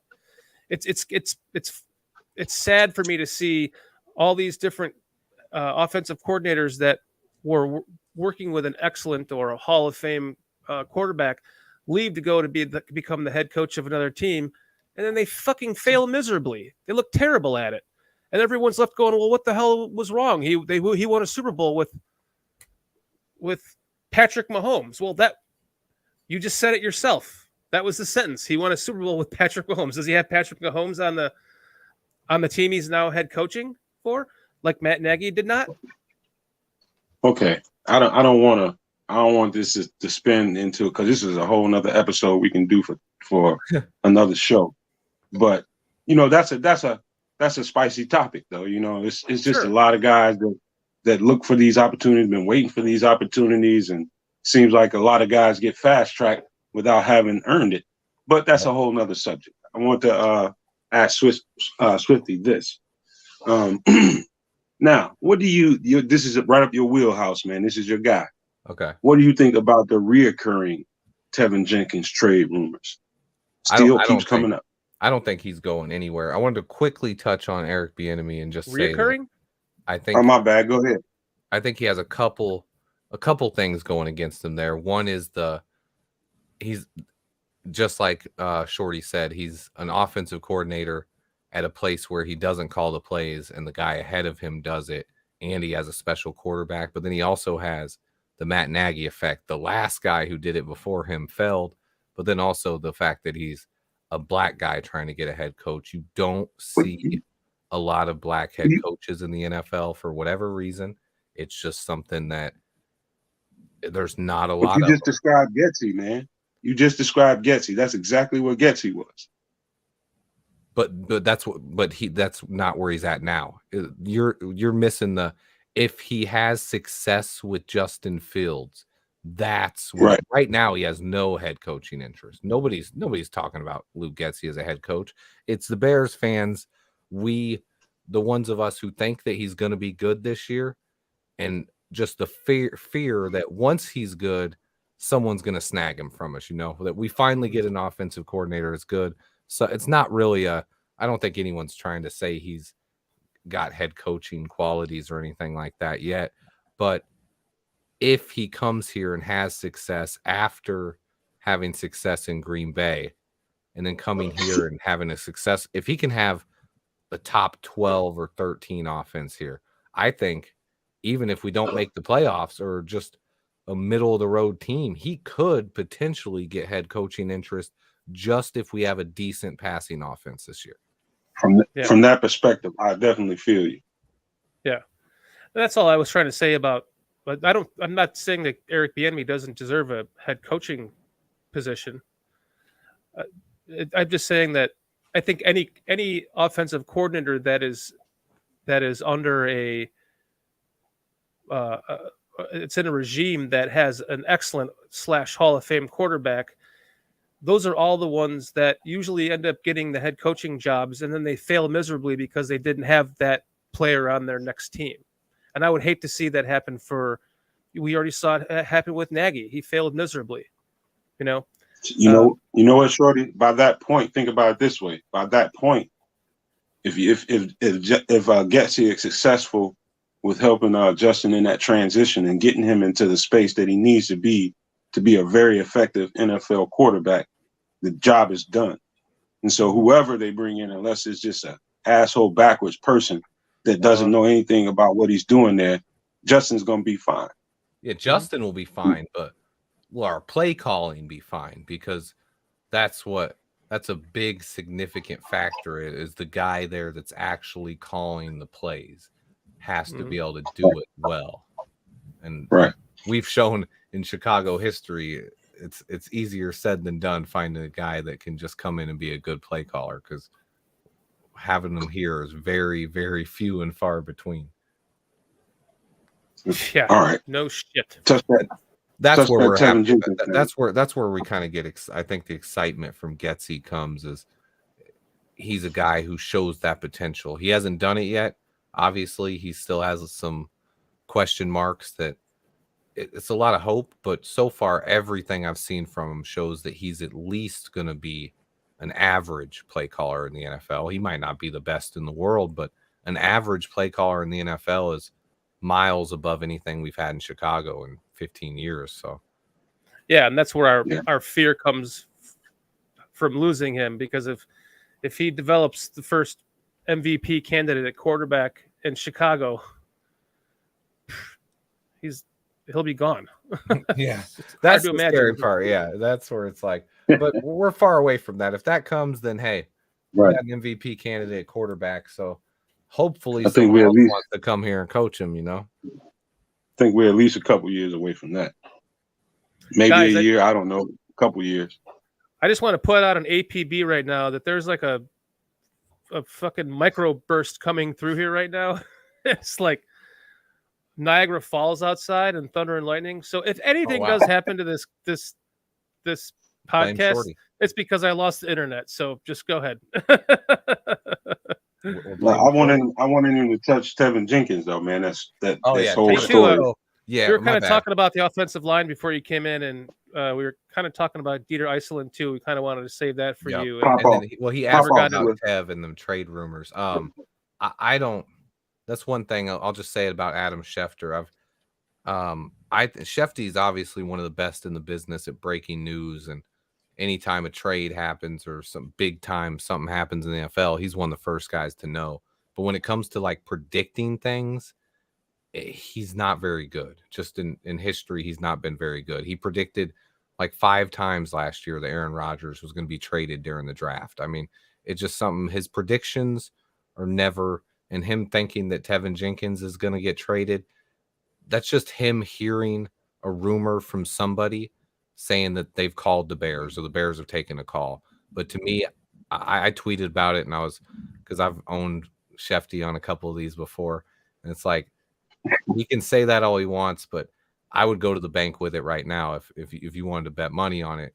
If Shefty wanted to go, like, Tev's going to be the starting right guard day one. He says Tev's going to be traded by week 1, and it's like, I would bet you whatever money you wanted to bet, Shefty, that Tev's going to be the starting right guard. And he's just out of touch with that. And that's one of the things where he's in touch with the whole NFL, but not each team. He doesn't know what the general manager is thinking.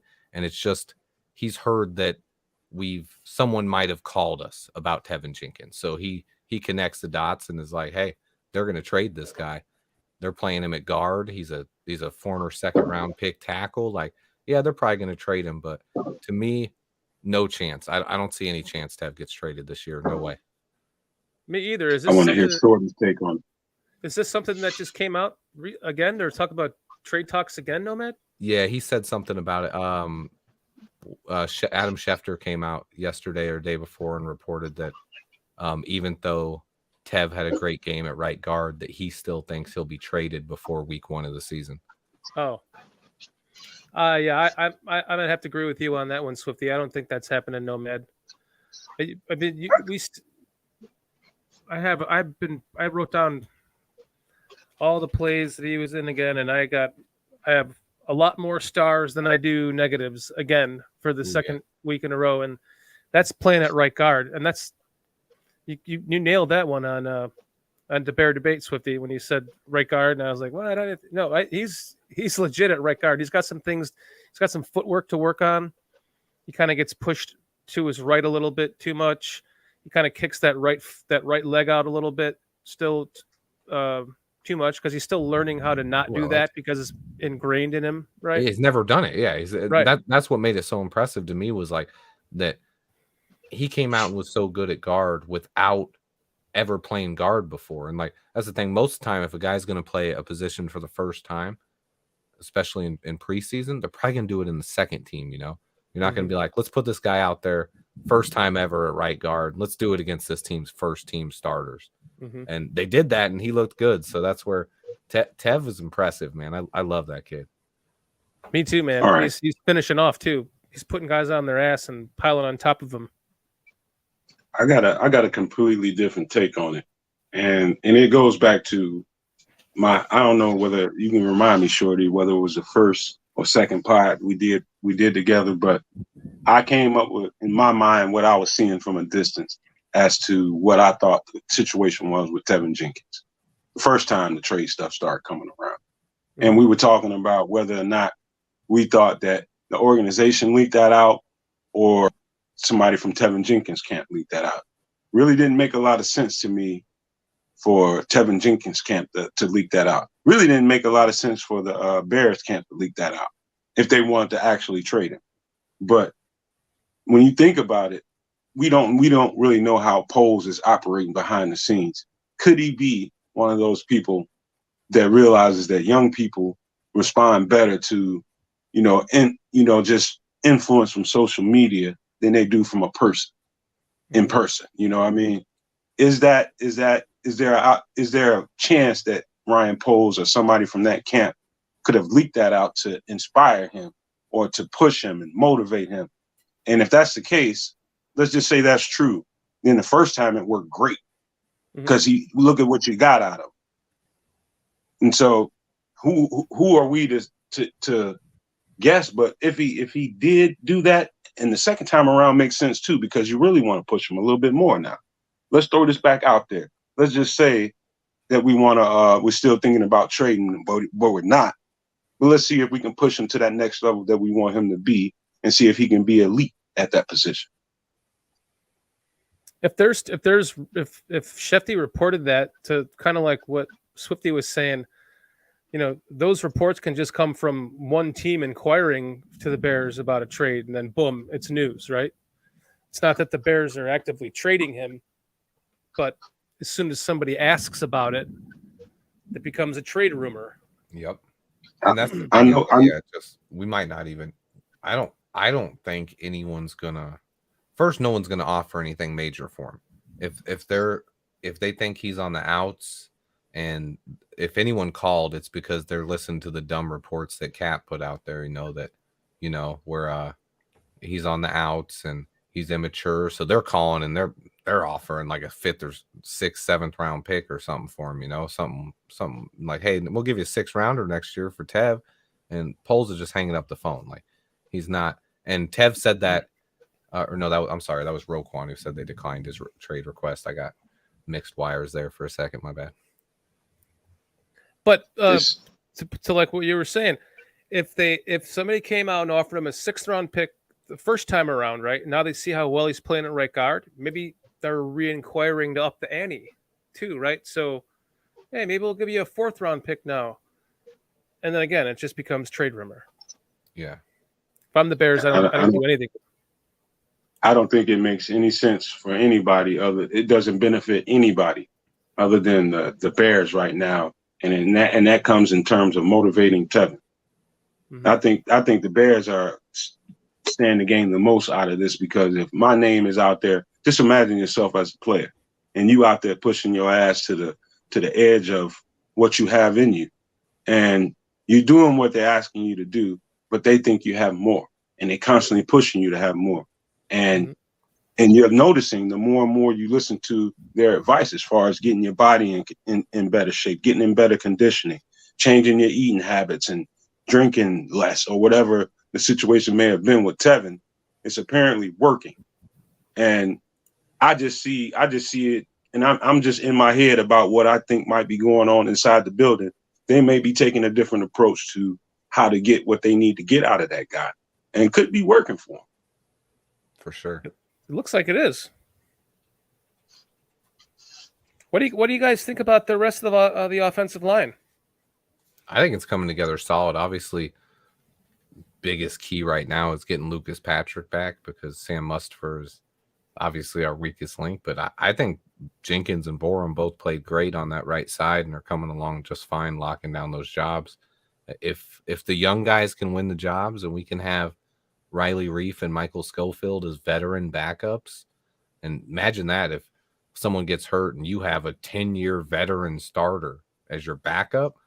We haven't had that, and usually we have some guy who's never played who should be a practice squad guy. Backing up the 10-year veteran starter we signed off of some other team that got injured in the second game. Yeah. Mm-hmm. So if the young guys can win the jobs, I think it's nothing but positive. What do you think, Nomad? On top of what you just said, just picture this, and you gotta figure this into the equation. They haven't had a set of 5 guys that have played long enough to establish a gel.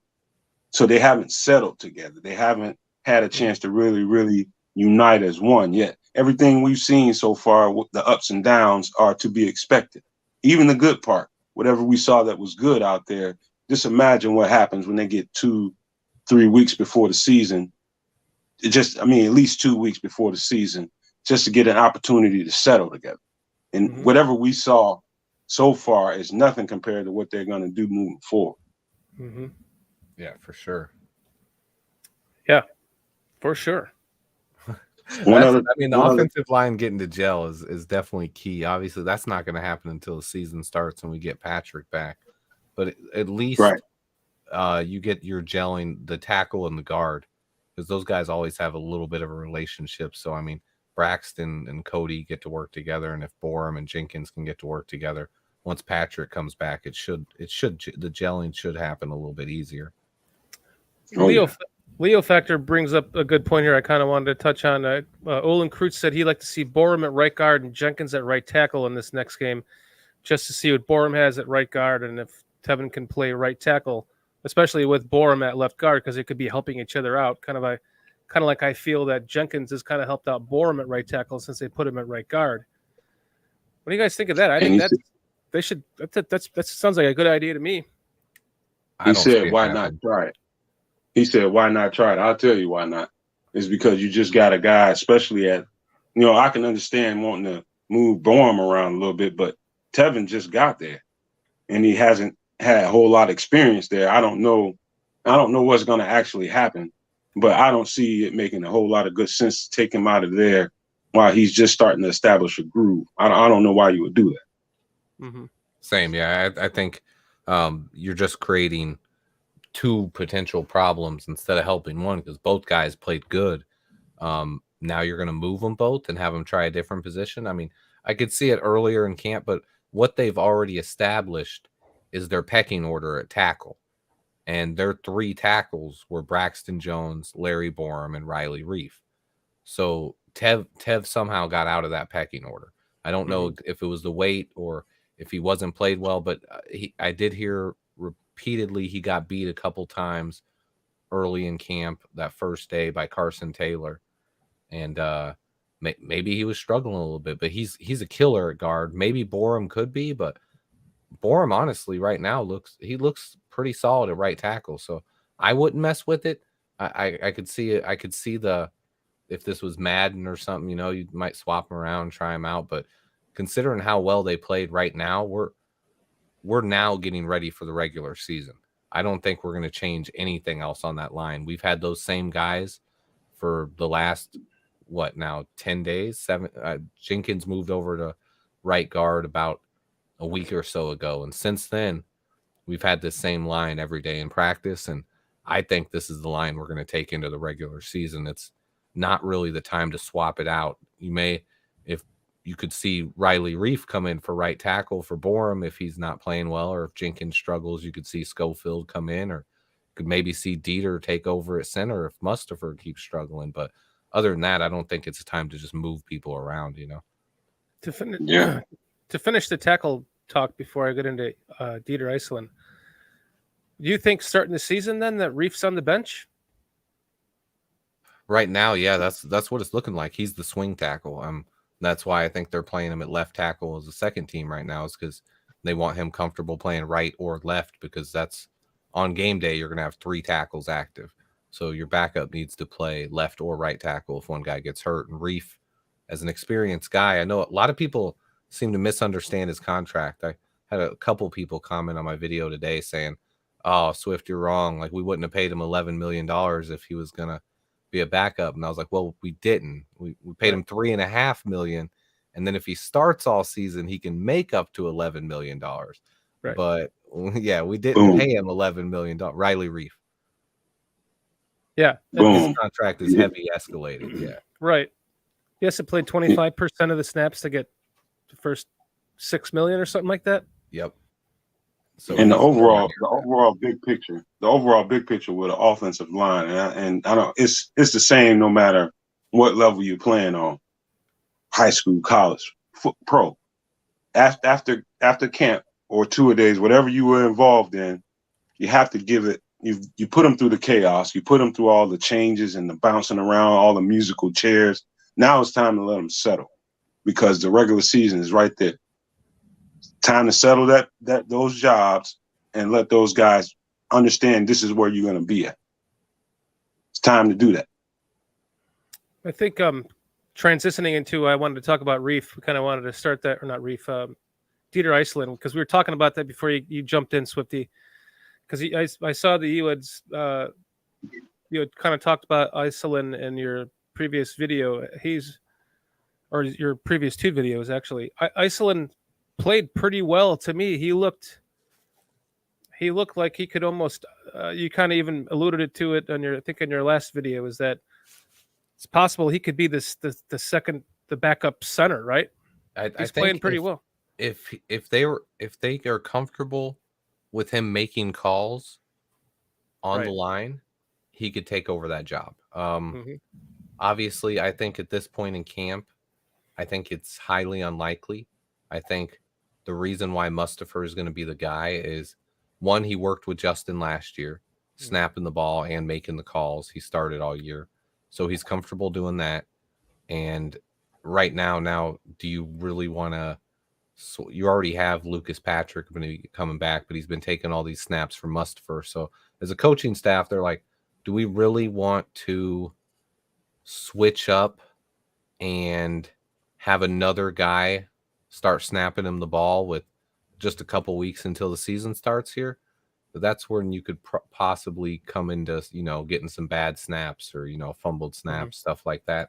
I don't think they want that. So to me, I just don't see it happening. I think Mustafa is going to start unless Lucas Patrick comes back. But man, I liked what I saw from Dieter. I would love to see it as a fan. I would love to. If I was in charge, I would be having him out there taking. I know Justin would stay after practice and take snaps with him. So I'd be like, yo, you guys trying to stay after an hour and a half after practice every day so Dieter can get this shot. And then we'll let him start Saturday versus the Browns, see how he does. And if he mauls, hey, you're starting week 1. But I just don't see it happening. I would love to see it happen, but I don't see it as realistic right now. At the very least, I think he's earned a spot on the team. Yeah. No, Matt? We'll find out, man. I'm high on Dieter, man. I've seen him go through some different things out there, and what I've seen on tape. And like I was telling you before Swift came on, man, he just looks right at that center spot. He just looks like he belongs there. And, if I was a gambling man, dude, I definitely would invest more of my time and effort into Dieter than I would Sam Mustafa at center. How that's going to play out, I don't know, but I've seen enough. Don't tell Olin Kreutz that. I'm sorry, Olin. Dude, this dude looks right at center, man. I think I'm gonna tell you, I'm gonna stretch it out a little bit further. I think I saw enough in Dieter if he just constantly keeps getting those reps and constantly keeps getting those opportunities in practice that somewhere down the line, I think you may have a starting center. He looks like he's built his body, like his body type at center looks like kind of like he was built to play center. Like when I see him at center, I'm like, yeah, this guy's a center. So I could see it. I think he has a lot of potential. He hasn't played a lot of football in his life, and he's still very young. But so right now it's just about him earning the coach's trust and making an impact out there. He looked good last week, so he did. He kept standing out on tape. We were talking about it in the post game. Nomad and I he was standing out for sure. He played a lot too, so they stick him in. I mean, that's kind of my next question. What do you guys think? They have 2 weeks off now before the season starts. Are they going to be playing the starters into the second quarter even anymore now, or are they going to even play any of the starters? What do you think the percentage of starters playing is going to be? I wish I had an answer for this. I think it's possible they could play like the whole first quarter. I think it's also a chance they don't play at all. Like at this point, like as the coaching staff, I think the coaching staff kind of wants to gear up now that you've kind of played the 2 preseason games and you have that under your belt. It's almost time to start gearing up for that first week. You don't want to get anyone else hurt, but also we're so young, we need reps. So I don't know. And when Eberflus was asked, he kind of said it like it'll be different every year. He doesn't have like a set plan he's going to do, and it depends. But he said when you're younger, you're going to give guys more reps. But if you have a bunch of veterans, then maybe you'll rest them in the preseason. And obviously we are younger, so that leads me to think maybe we're going to get some action this week. Possibly even you could see a whole first half, but I don't see it. I kind of think just based on how little they played last week, I don't see them playing a lot. At most, I see a quarter, but I think there's a chance like Fields and Monty and Demo and maybe even like maybe even some of the offensive line. I don't know. I think there's a good chance a lot of these guys get the game off though, and they're like, let's evaluate this back half of the roster because we have so many young, talented guys. Let's get a full game on tape of some of these guys. If we weren't, sorry, man. I was just saying I tend to agree with what you just said. What I would say to that is I would agree with Swift 100% if we were an established team, especially on offense already. We're not. We got a bunch of new pieces, and to be honest with you, I've seen a lot more of the second team that I didn't need to see than I have the first team who needs the reps, like you said. So if they need those reps and they need to, I would put them out there for extended reps in the first half. I don't know if I'm playing the whole first half, but I'm going to play them some extended reps. I just want to see what kind of chemistry I can get out of them for 2 or 3 drives. Mhm. I want to see like that. to I see a mean, whole every quarter. last one of Yeah. them. I think a whole first quarter would be ideal for me. At least see a couple of drives from these guys. Maybe get to see a little bit of consistency. Hopefully, at least 1 touchdown drive. But right now, it's just hard to read with these coaches. And considering how many injuries we have already, and how long the season is now, like the season is longer. With the season being longer, preseason being shorter, I don't know. I could see it going either way here. I know. Do I'm you kinda run a that- risk? Yes. You do Right. run a risk. There's always that risk out there that things can go left.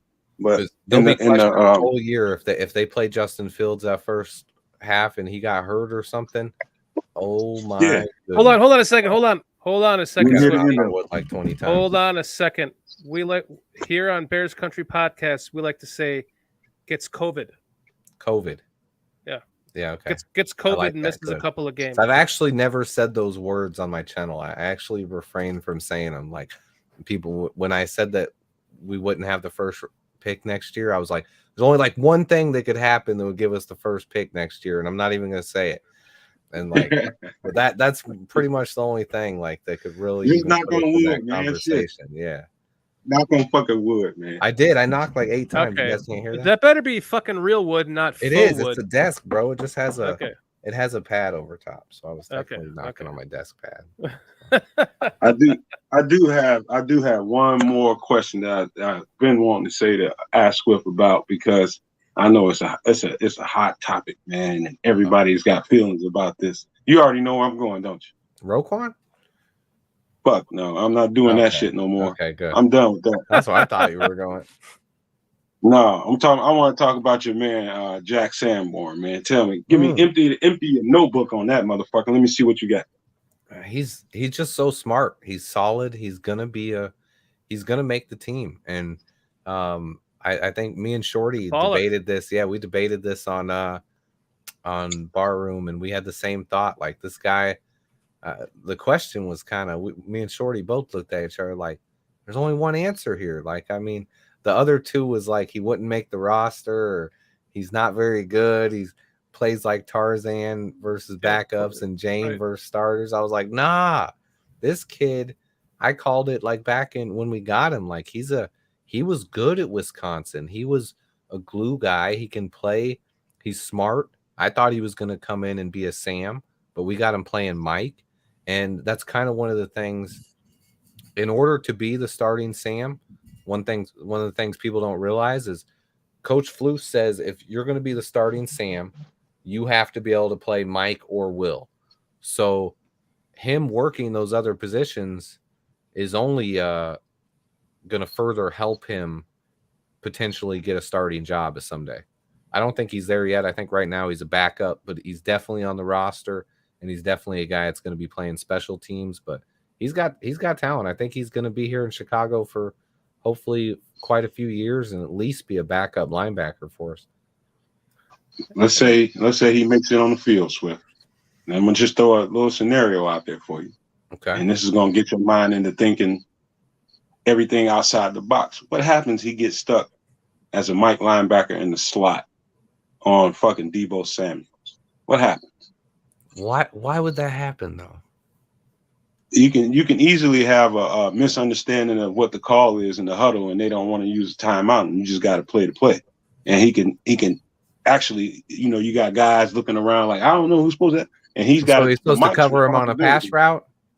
I mean, hopefully Eddie Jackson realizes that right away and is like, I know. No, he's by himself and he's got to cover that motherfucker. Well, we always got it. That's one of the things about the defense. We always got a safety over top.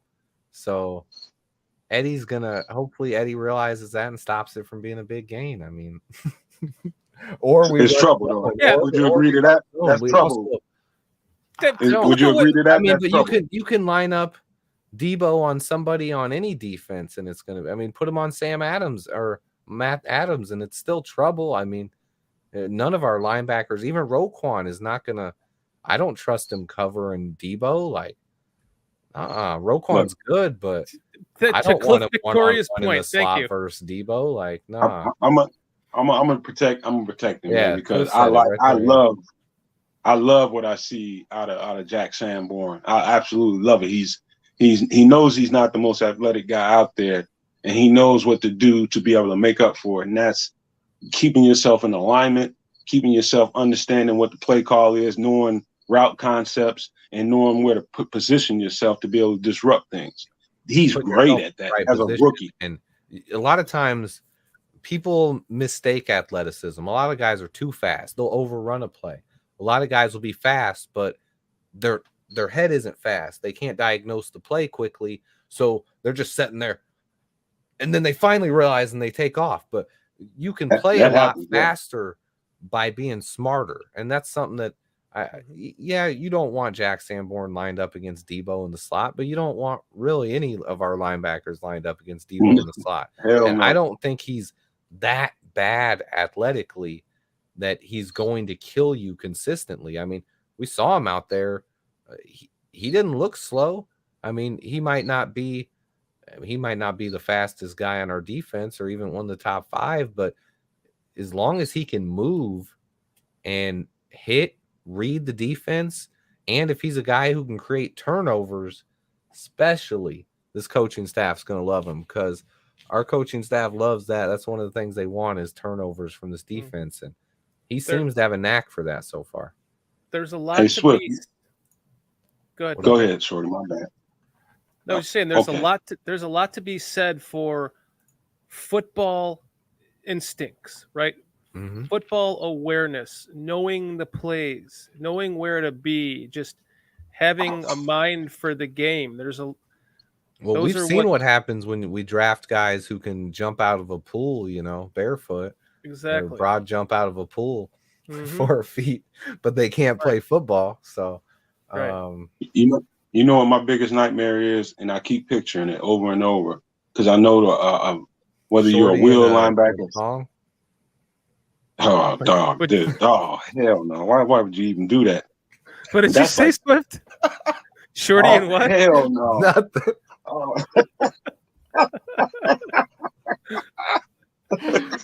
Hell no. Oh, hell no. Oh, man. I got to rewind to a minute 52 in that. We're done with this to see what you just said. You ever put one of those motherfuckers on? Burn that motherfucker up right away, man. Burn that shit out that motherfucker. God damn, why would you put that in my head? I ain't gonna get it up. He said Shorty and his dong. What did you say? I said he said something about what's the last thing I want to see, and I said Shorty and a dong. Oh. But Kitty wants me to fucking walk on a goddamn beach in Florida. We're in a banana hammock talking French. Yeah, that's what we're talking about. Yeah, it's not what me and Nomad have her over want to here see, laughing her fucking ass off, Swifty. Oh, dog, that just foul, man. Dog. Look, take pictures, just don't send them to me and Nomad. Lord. Do Kitty even want to see that shit? I don't think so. It's her running joke to me. She's like, because I like to walk around the house talking French all days for this no damn good reason at all. You bring She'll this be like, upon yourself. You need to walk on I want to see you in a banana hammock walking on the beach with a drink in your hand, just pretending like you're French. Oh, oui, oui. No. Like, he's walking around, oui.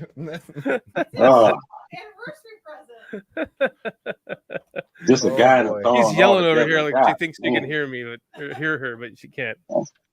That's a damn disaster, man. I heard something. You just put that right in her alley there.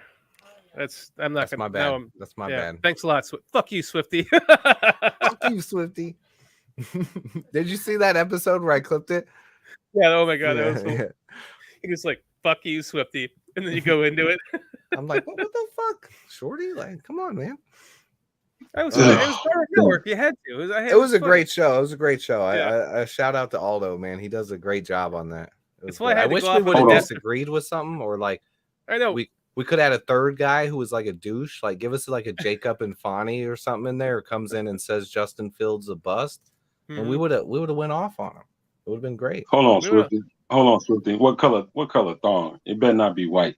Man, what? All I can Now imagine you thinking is about it peanut too butter. much, Nomad. You No, thinking leopard about skin. it Peanut too butter. much. All I keep thinking about is peanut butter back there. Leopard That's all I skin, keep thinking Nomad. about. Leopard skin. Oh, golly, Nomad man. said, "I don't ever want to picture it," and then he said, "Swift, what colors are?" I You got know, it in my head. All that peanut butter back there. Good Just Lord. Chase. Percy Don't Phillips. turn me against Just peanut butter. picture Nomad. Percy Phillips. Just picture a Coke can in a leopard skin banana hammock. There you go. No, I can't help but to think crunchy peanut butter, man. That's just foul. It's still, Swift, this is your fault, man. It's I'm descended into madness, fucking I around with can't you. come back You to Bears fucking Country inquired on it, podcast. Nomad. It's on you, man. You fucking up, man. That's wild. Oh God. How about blue and orange? the bear symbol on the dick. Dingleberries. Oh boy. Fuck. Oh, this is why we wanted to do this podcast. This is fucking funny. Gotta have a little humor into it, right? Well, Oh What- boy. all right. What was the original question, Nomad? We was talking about some actual football, but then we fucked around and stumbled into crunchy peanut butter and shit. I just tried to That's make a foul, quick joke. Sometimes I just try Just to make lost like 4 little viewers, too. jokes and everybody's like, yeah, what happened here? They're like, Nomad and Swift and Shorty. Don't get these guys going. You guys J2K are says over here I'm too smoking blazed. joints, and I can't even join Look, them. I'm squinting because of this light. Okay, this light is like it's like in my eyes. Hey, anybody been watching Twitter, man? Anybody watching Twitter? Because it should be some cuts happening right now. I ain't heard nothing. Nah, I got one of my boys usually messages me if something goes down though. I haven't gotten any DMs. Except the Jets I can defense look it getting up the way you cooked. guys talk. Actually, Kitty can do it. That's what she's for. Oh, she's the stat person? She's my producer. She should be doing this shit. Yeah, find us NFL news. Just look. Oh Google God, look, Chicago you got the Bears chat. You recent got the cuts. chat going wild too. We gotta Renewable. I need a football question like right now. What you got, Nomad? Oh, hey, all right. This ain't football. I'll switch it up for you. I said, And it's give a me hot football topic right question. now. He said, "This ain't football." What about this Hakeem to leave situation where his brother killed that kid? I mean, that coach out there on Texas football field. I hadn't even heard about it. You're breaking this to me right now. I didn't hear it. I told you I'm Aqib in my Talib. world here, bro. What do you do? I know who Aqib Talib is. What happened though? I didn't hear about this. You didn't hear about that Pee Wee coach that got murdered on the field in front of all those little kids, and it was No, Hakeem Talib's sir. brother. No, sir. And Hakeem Talib, from the stories, apparently got into a scrap with the coach. They started fighting. Okay. I heard that Hakeem hit the guy first, and a scrap broke out, and his brother upped a pistol and shot him 5 times in front of 80 kids. So Aqib Talib's brother shot the coach? Shot the coach 5 Yeah. times in Man. front of 80 kids. Damn. I don't even know what to say about that. That's wild. Let's go back to the I thought you banana knew, man. hammock I wouldn't talk. have brought it up. Yeah. Started brawl that led to shooting death. Yeah, It's crazy. Wow. Well, Some kind how of- old were the kids? Like, do we know like what age this was? What age group? Little dudes, and one of the kids out there was the guy that got the coach that got killed. Was one of the kids was his son. Wow. Yeah. Like, how do you act that way in front of your kids? Like, that's, I don't know. That's crazy to me. Like, that kind of stuff happens at a football game. Like, worst case scenario, like, you want to get in a fight. Like, okay, if a kid wants to punch somebody, fine, but there's no reason to bring guns to a youth football game. Like, you're trying to teach little kids about a game of football. Like, to me, that's something that doesn't need to happen in this world. That's crazy. The way I saw it, when I heard about the story and that detail came out, the way I thought about it was Hakeem Talib is a recognized figure, and he's an employee of Fox News, He's a Fox News sports commentator, and he shouldn't be walking around with a gun. And so he's got, his homeboys or his family or somebody close to him with the gun. And that's usually how it plays out from my experience with people I know.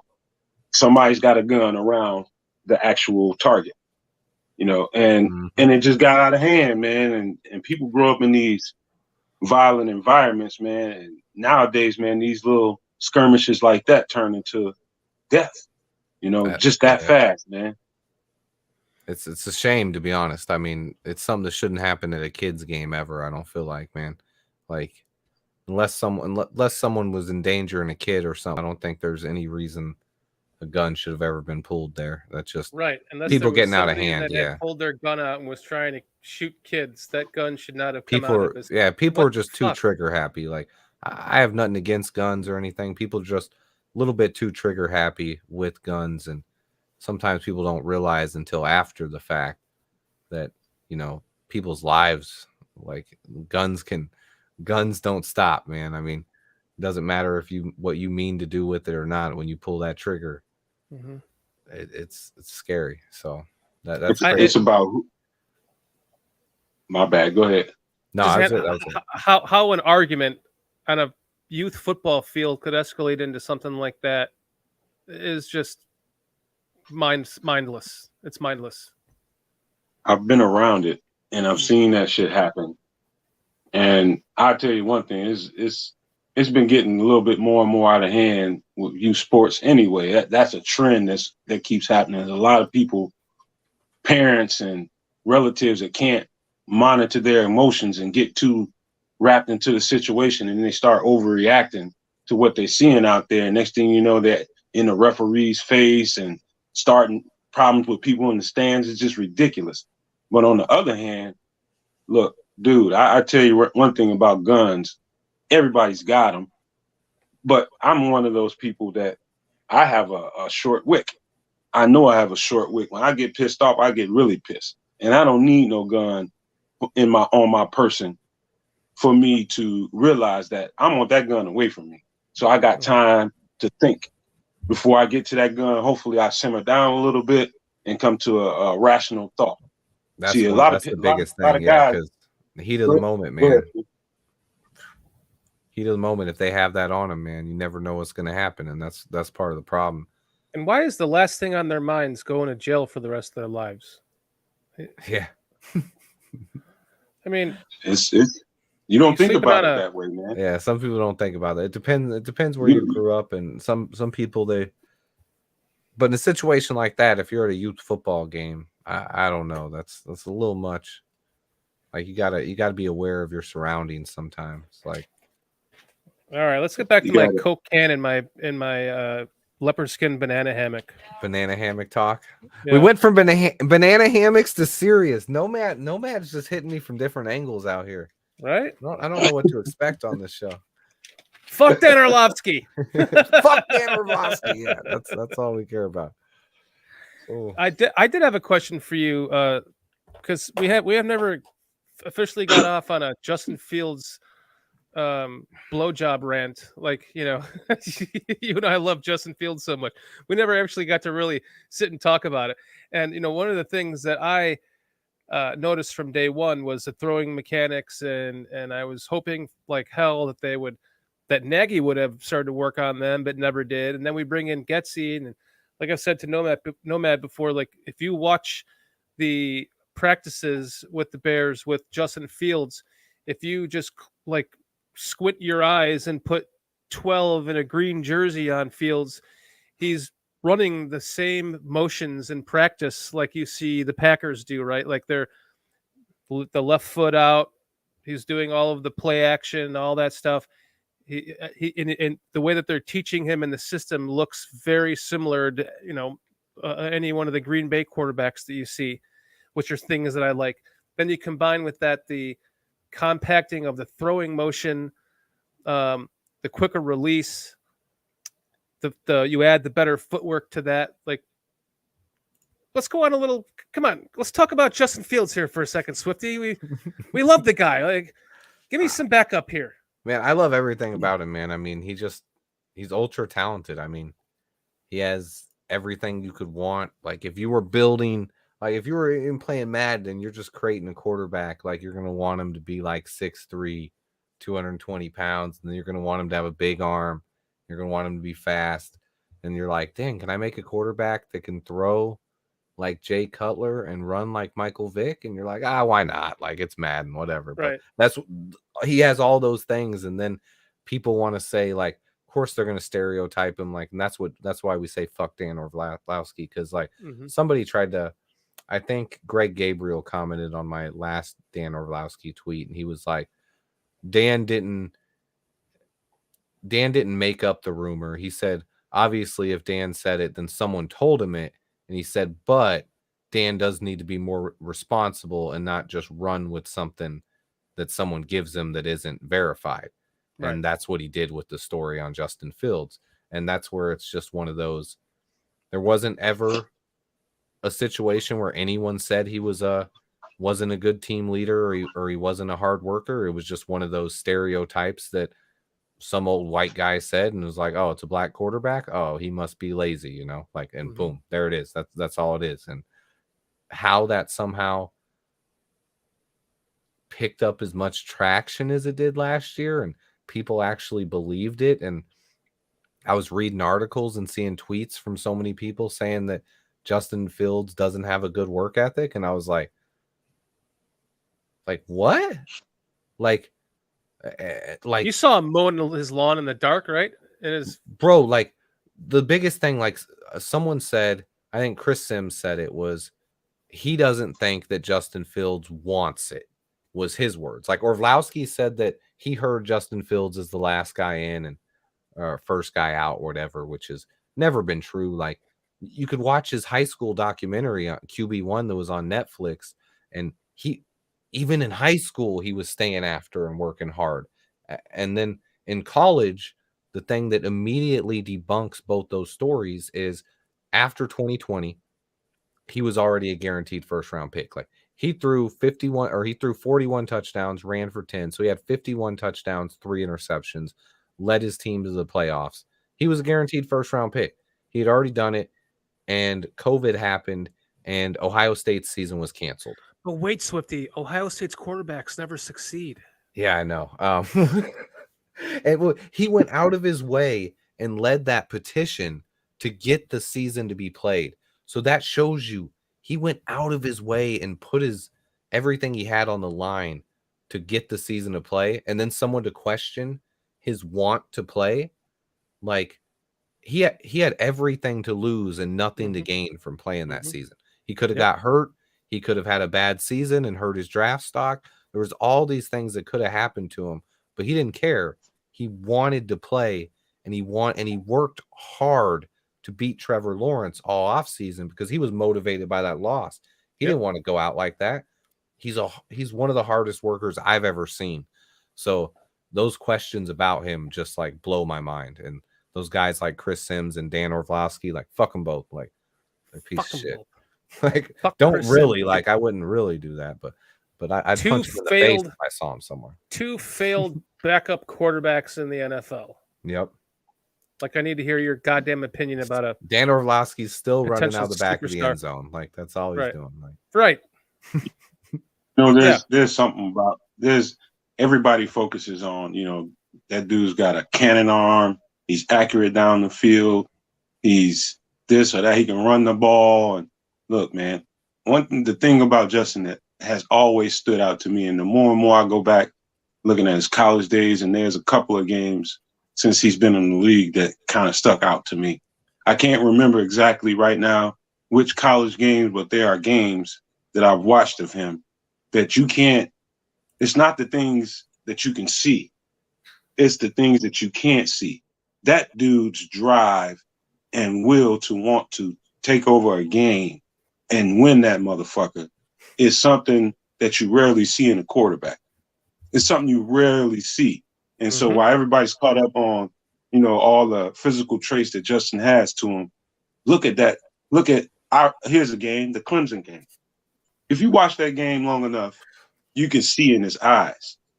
You can see in his eyes that and his teammates started responding to him. He was determined to bust their ass. Mm-hmm. He was going to do his part to bust their ass, and you can see those guys rally around him. It's that Justin Fields that I can see coming out sometime this year is going to win games when it's on his back, and he knows it's on his back. He's going to carry this team to some wins that we ain't see coming. And anyone that hasn't in here that hasn't seen Swifty's video that he's worked on for a year or more. Oh, the Justin Fields one? Yeah. And I'm sure that everyone here is probably in chat has probably seen it because they're probably here to watch you.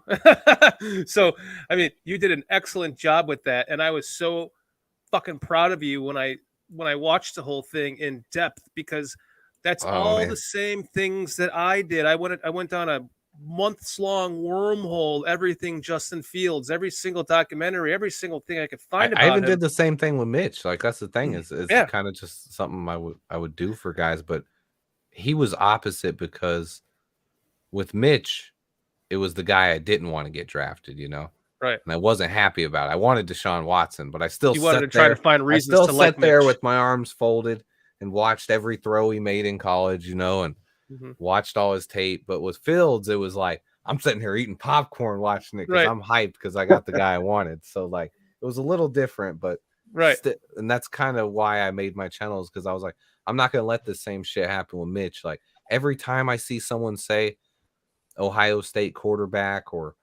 busting Fields, like, it just pisses me off, and I want to debunk them, and I can't wait for those guys to be proven wrong and just eat their words. And that's one of the things. It's so weird when people say, like, Ohio State quarterback, or they make these weird, there's way too many people to say that. And it's like, you guys really think just because a guy wore this helmet in college that determines whether or not he's going to be good or not in the NFL? Like, to me, anyone who actually thinks that, like, I just look at him, I'm like, I can't take you seriously. Like, you're either don't know what you're talking about, or you're just stupid. And, like, I don't want to have the conversation. I'm sorry. Right. I mean, go ahead, man. No, you go ahead, man. I was just gonna say the research that you put into that. I was just watching the video. I was just like, thank you. Everything that I knew that I went and dug up myself to try to find about him, and you put it out there for everyone, all in one wrapped little package for everyone to see. It was just a fucking great job by you, man. And I as a fan of Justin Fields and a fan of the work that you put out there, Swifty, really appreciated that, because it can help the average fan to understand some of the things that they don't understand. Yeah, about what we have. I've just been compiling stats on him and stuff since we drafted him. And there was one narrative that I meant to debunk, and it's not in that video. So I'm gonna do it here real quick, okay? The narrative, someone commented it, and as soon as they did, I was like, damn it, I forgot one, because I had it on the note somewhere. But this narrative that he holds the ball too long, and it came from his time at Ohio State. And people want to say he can't progress reads. I already debunked that one. He made more throws past his first read than any college quarterback in the last 10 years. So that's easy. But the one is he holds the ball too long, and they didn't realize his coach designed that system for him because of his talents. Ryan Day talked about it before the draft. He was like, when we got Justin Fields, I said, I want him to throw the ball deep. I don't want him running all the time.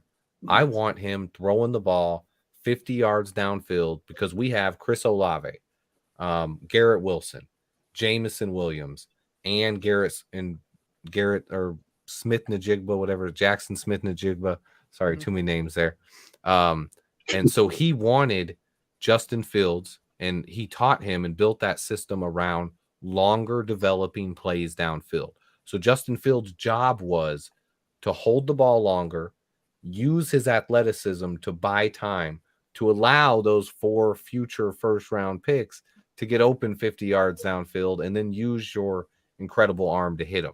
But people were just like, oh, he held the ball too long.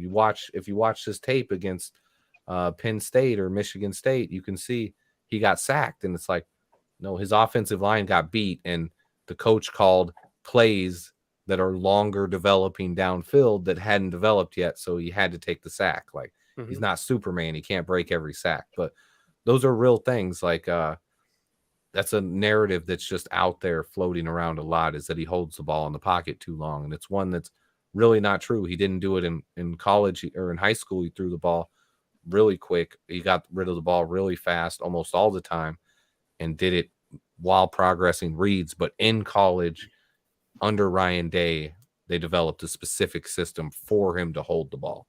So that's something that's not talked about very much. That's very true, man. That's very true. And I wish you had to put that in your video, but maybe I meant to, man. I meant to. See, I'll do a remix. I'll do a remix sometime. But yeah, we dropped it right here on Bears Country Podcast. So you heard it here first, folks. Just make a little side video. The one thing I forgot to say in my Justin Fields video, but I mean, to some of the things you were talking about, the QB1 camp where he, 70-something% on his touchdown drives compared to the next best was like in like the 20s or 40s. It was like 20 to 30% or something. Yeah. Yeah. And Trevor Lawrence was there and all these other guys were there, and like he dominated them all. Like he didn't just beat them, he dominated them. Absolutely dominated them. Yeah. And what you were saying earlier about you did the same thing with Mitch, but you didn't do it out of love, right? Because you weren't sitting there eating popcorn. It's like us as I actually broke my phone when we drafted Mitch. We had a couple picks but then it was the first and second round, and we had like a first, a second, and an early third. So I had buddies over, and we were watching the draft, and we traded up the second pick. We drafted Mitch. I threw my phone against the wall. It shattered. I didn't mean for that to happen, but I was mad. It kind of killed the vibe of the whole party, though. My buddies are just sitting there like this, like, oh shit, he doesn't like that pick. And like it wasn't a fun draft because that was our only pick the whole night then, because we traded our other picks to move up, and that was it. Like we took Mitch, and that was it. And it's just not a great memory for me.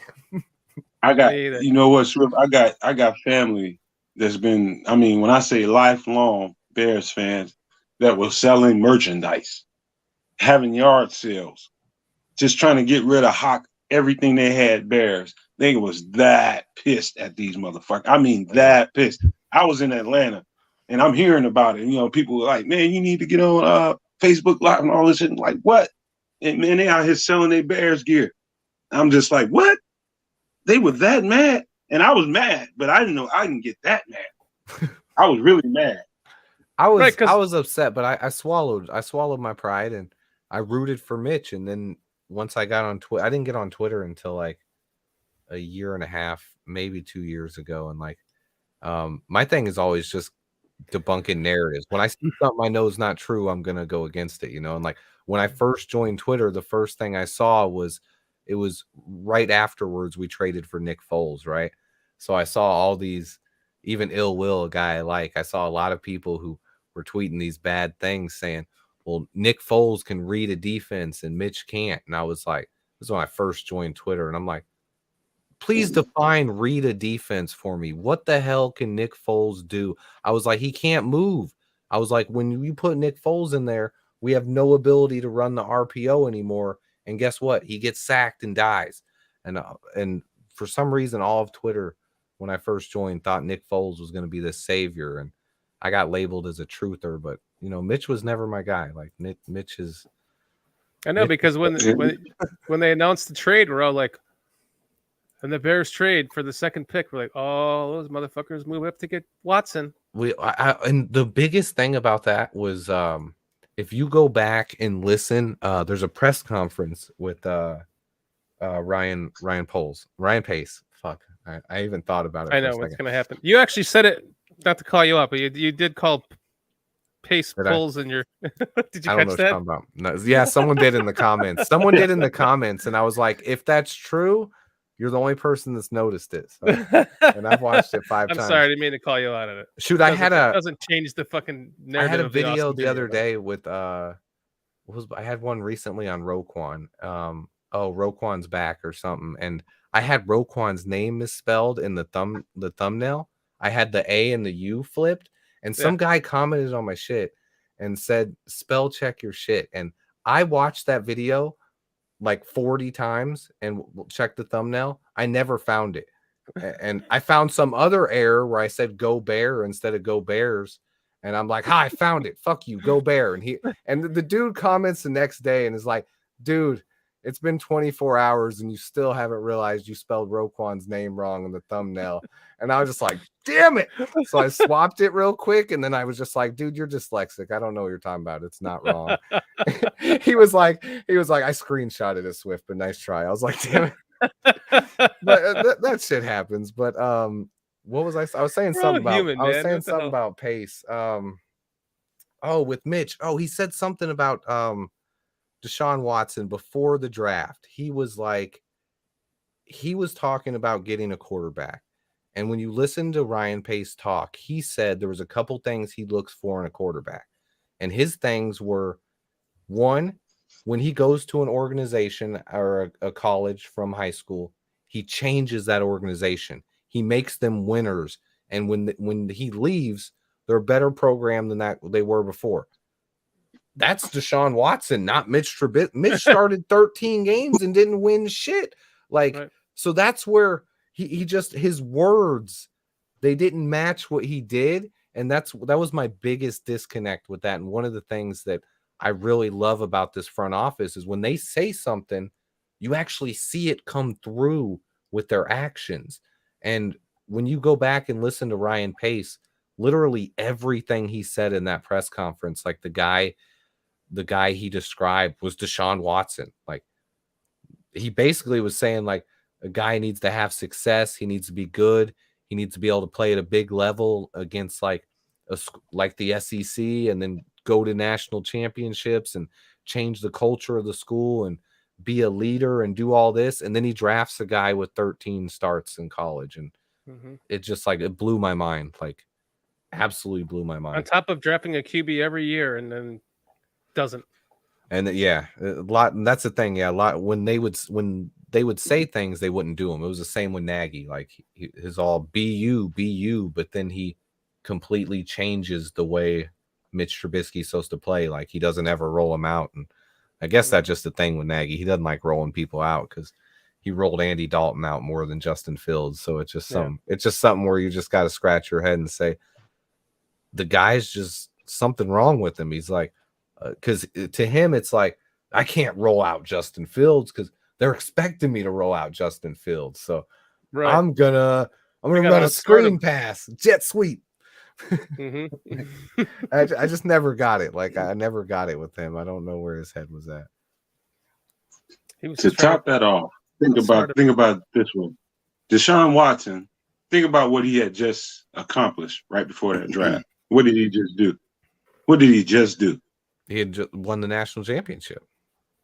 And beat who? Oh God, who did they play? Alabama. Yeah, Alabama. Yeah. Yep. I mean, the fucking rhino of the fucking college world just beat him. He put the team on his back, and you pass up on him. What? The only thing I could think of was that he knew he was getting massages back then. That's the only thing I could come up with. My thing was like, when we traded up to number 2, because nobody was going to get Mitch Trubisky. That's the thing. Like, there was this rumor. I remember reading a story that someone had passed some rumor that the Browns wanted to take Myles Garrett and then trade up and get Mitch Trubisky at 2 or 3. That was like the only thing I ever read about that. But I was like, let him fucking do it then.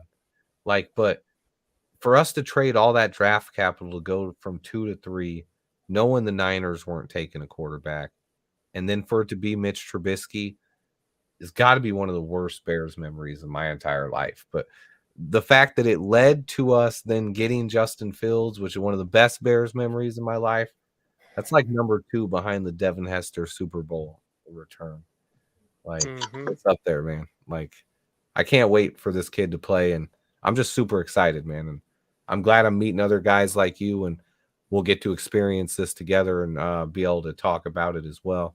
As long as you don't come on the show with a banana hammock, I'll come back. I'll come back for sure, man. I can promise you I will not do that. We'd love to have you back Hey. on, Swifty. I will not do that. Hey, I'll shit. slap your ass. You better not do it. Look at Nomad's gonna slap your ass, bro. Oh yeah, No. he was First he was curious about asking the what color it was. Now before. he's gonna Yeah, slap he's your ass. Yeah, like Hey, Swift, you're a pervert. Fuck you, man. like me. You just talked about slapping his ass after you asked what color ain't a his fucking banana hammock hammock. was. That means bare-assed. Oh man. Well, I love you guys, man. It's great talking to you. I'm probably gonna head off in a minute here. Do you guys have any other questions you want to get out while I'm here? I will come back anytime. We're probably gonna wrap this up here soon too, because we're going on 2.5 hours. So does anyone have any last questions for Swifty or any of us here in chat here? While they're doing that, let me say this to you, Swift. Yes. I've watched you early, and I've only been on here probably 9 months. And when I spotted you, I was like, okay, this guy right here, he's got something going on here. And I realized after a few videos, he's authentic. He actually means what he's saying. He's just not making videos, just be making videos. Mm-hmm. And then I found out that you actually played football and you actually knew what you were talking about. I gravitated closer. So I've been watching you for a while, man. And I just want to say, man, dude, you're doing a great job. And I appreciate you a lot. That, I mean, I'm not the only one out there. Yeah, I get a lot of nice comments out there, man. So that's man. why I keep doing it, man. And that motivates me to do it. I can't always respond to all the comments because I do work full time and it does take me a lot of time to do these videos. So I try to. I do try to. I always try to. And that's why I like do shows like this. And when people DM me as well, when I see a fan that DMs me or something or says something in a comment, I always try to respond. But if I do miss you guys, like, I'm sorry, I don't mean to. But man, I appreciate that. Like, that always means the world to me. That's why I do it and put in the work I do. All right, I can't let you get out of here. Hold on, Shorty. One more little thing. Can't let you get out of here because every time my girlfriend walk in my man cave and she see me watching a Swifty video, she gonna sit here and wait for you to get to the end to say what? Bear down. Bear down. She get giddy every time. Oh shit, that's hilarious, man. Nomad to end every podcast with Bears. Bears. He just leaves me on an island. Oh, he does. He just like, yeah, fuck you. Or he's like, all right, let me see. I got a question here. How do waivers work? I see New Orleans claimed wide receiver Winston if Poles wanted him. So if someone has already claimed a player, like, they're done. Like, you don't hear about a player being claimed until it actually happens. As far as it works, when a player gets cut, every team can put in a claim for that player, and then the highest team on the waiver priority list will be awarded that player. I believe we're like 7th or 5th. It's basically the same order as the draft. So what was our pick in the first round? It was 7th, right? The one we traded the Giants. Mm-hmm. That's where we are in the waiver order. So I believe, where was New Orleans at? I don't even know. I don't know how New Orleans did last year. I don't think they were in the playoffs, weren't they? Were they? Yeah, they had Breeze. Somebody in the chat. What was no? They didn't have Breeze last year. That was a good question. Where was New Orleans' first round pick? But I think we're ahead of New Orleans. So I don't think they were one of the first 6. I'm 99% sure. I'm just blanking on that right now. It's late. But I think if we wanted Winston, we would have put in the claim and we would have got him. I'm pretty sure we have a higher one than New Orleans. I could have definitely. I don't even know who to do. I don't even know who he is. New Orleans had the 28th pick. Yeah, see, they were waiting. Oh, yeah, that's right. See? Yeah. Yeah, that's a good question. Was there? Well, I think that if there's no other questions. They were 9-8 last year. So, yeah, they were 9-8. We definitely could have got that ahead of them. Did I see it? Will we beat? Oh, Cliff asked if we'll beat the Niners week 1. I say yes. I want to say yes, but I mean, obviously, it's not going to be easy. Like in the NFL, same always, any given Sunday. But I think we can beat the Niners week 1. I hope so. So J2K says, how do you think Monty will do in the new running game? I expect Monty to tear it up. I actually, during the offseason, I had times where I questioned if Khalil Herbert was a better fit. But as we get closer to the season now, I'm really excited to see Monty out there. I think he's going to tear it up. I expect him to have a big season. He's coming in and putting in the work every day and doing it quietly. Unlike Roquan, he's trying to work to get a new contract, and I think there's a chance he could have a big 1,400 plus yard season. And if he does, Poles are probably going to want to keep him around for a couple more years. I'd say so. I No think question. he's going to have an awesome season. I was kind of talking to Nomad about this in the green room. He might have something to add to this. I love Monty. He was the number one running back that I targeted in that draft. Since we only had the second round pick, he was the guy I wanted. I couldn't believe they drafted him. I was stoked. I love him to this day. The one thing I want to see him do more is he doesn't switch the ball to the sideline arm. Okay. I've noticed that his entire career. He runs. He's clearly a left-handed player. He runs with the ball in his left hand. If he's running along the right sideline, he doesn't switch the ball to his right hand. He keeps it in his left. That's the one thing I want to see him correct.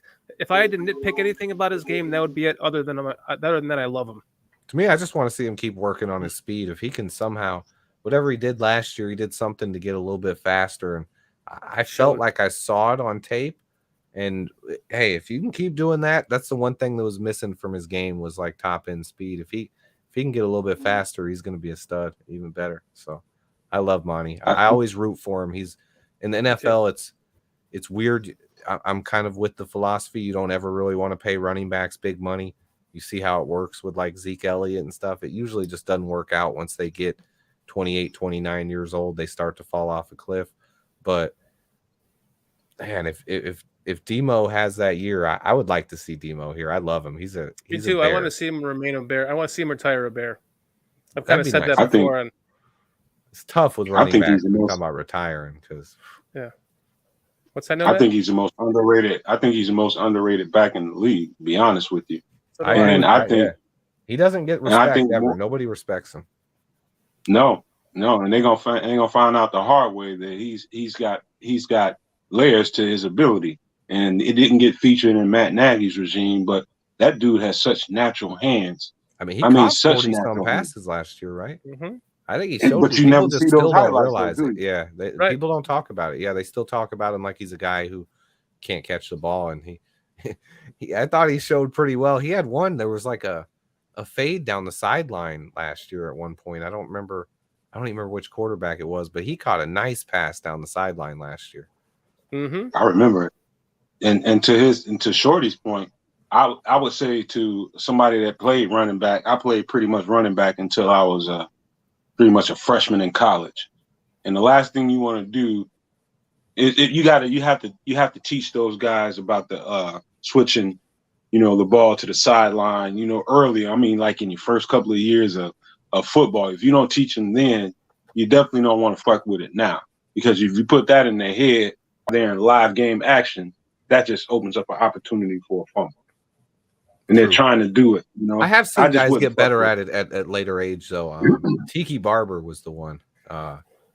Tiki was a big fumbler, and then he worked on it one year, and all of a sudden, the dude never fumbled the ball. Like he would just hold it like a rock. Like I mean, it can happen. You never know. Yeah, he keep it up high pointing it. Yeah, that's the best place to put it if you want to avoid a fumble. So were you recruited into? I don't know if you know this, Swifty, but Nomad played D1 college football. Oh no, I didn't play no D1.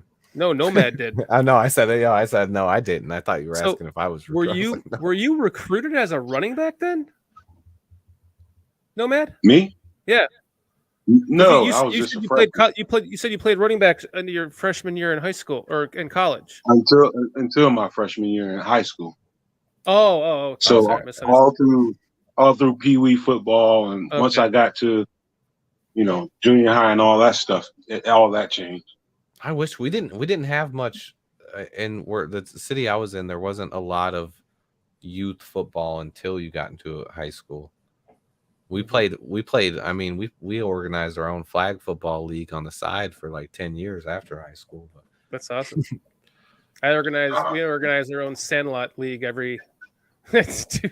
for Saturday and Sunday for like 10 years out of high school too. All right, well, I think unless you guys have anything else to say, we should probably go ahead and wrap this up, huh? Bear down. No, hold on a I second. appreciate you guys. We're gonna end this. Georgia they're pie. gonna end this- Yeah, I haven't even heard that, and I live in Georgia. We're doing that. I'm just gonna go ahead. So I got some Pakistani shit. You got some what? I got some Pakistani and shit. Oh, some Pakistani. I don't know what I've got blueberry. I just can't smoke it on the air with you guys like you fucks are doing. Oh, you can't. Oh, shit. My bad. Sorry. But sorry, I can do it when we're done. Let me mention this to Swift before you get off. And I express this, and I do it all the time with Aldo and everybody else that I in a podcast with. Mm-hmm. And it's about cross-pollination. And what I mean by that is we all should be trying to feed each other's, efforts to boost our team up. Whether it's you, whether it's the bar room, or whoever. I'm all down for helping everybody grow. I'm the same and way. This is an effort. This is an effort to do that. And I don't want to talk bad about other people. I won't say anything specific, but that's one of the things I learned really quickly when I got into Bears media is like I expected, especially people that I had supported or other shows that I was always in the chat talking to them, always retweeting their stuff. I expected when my videos started doing good that they would want me to come on, but sorry, excuse me. I actually, when I first started, I had two shows that are pretty big. I'm not going to tell you guys who they are, but they reached out to me and they both said the same thing. They wanted me to join the show, but they wanted me to stop doing my channel. They wanted me to just shut it down completely. And I was like, what? Oh, I was like, that's not what I'm trying to do. I was like, I'm trying to do more stuff. Like I could come on your show too. And I could help. And like, I could also, I know my channel's not big yet, but I was like, I could also promote you guys on all my videos and we could help each other. And they were just like, nah, like if you join us, like you got to be one of us and you don't have no other shit on the side. And I was just like, deuces. I don't even have to. I have my own guesses. Like the fucking Death Star or something. Yeah, like, but it was more than it wasn't just one group either. It was a couple of them. Yeah, and they said the same thing, and I was just like, nah, no interest in it. And they're like, well, do you want to come on the show anyway? Then and I was like, nah, really.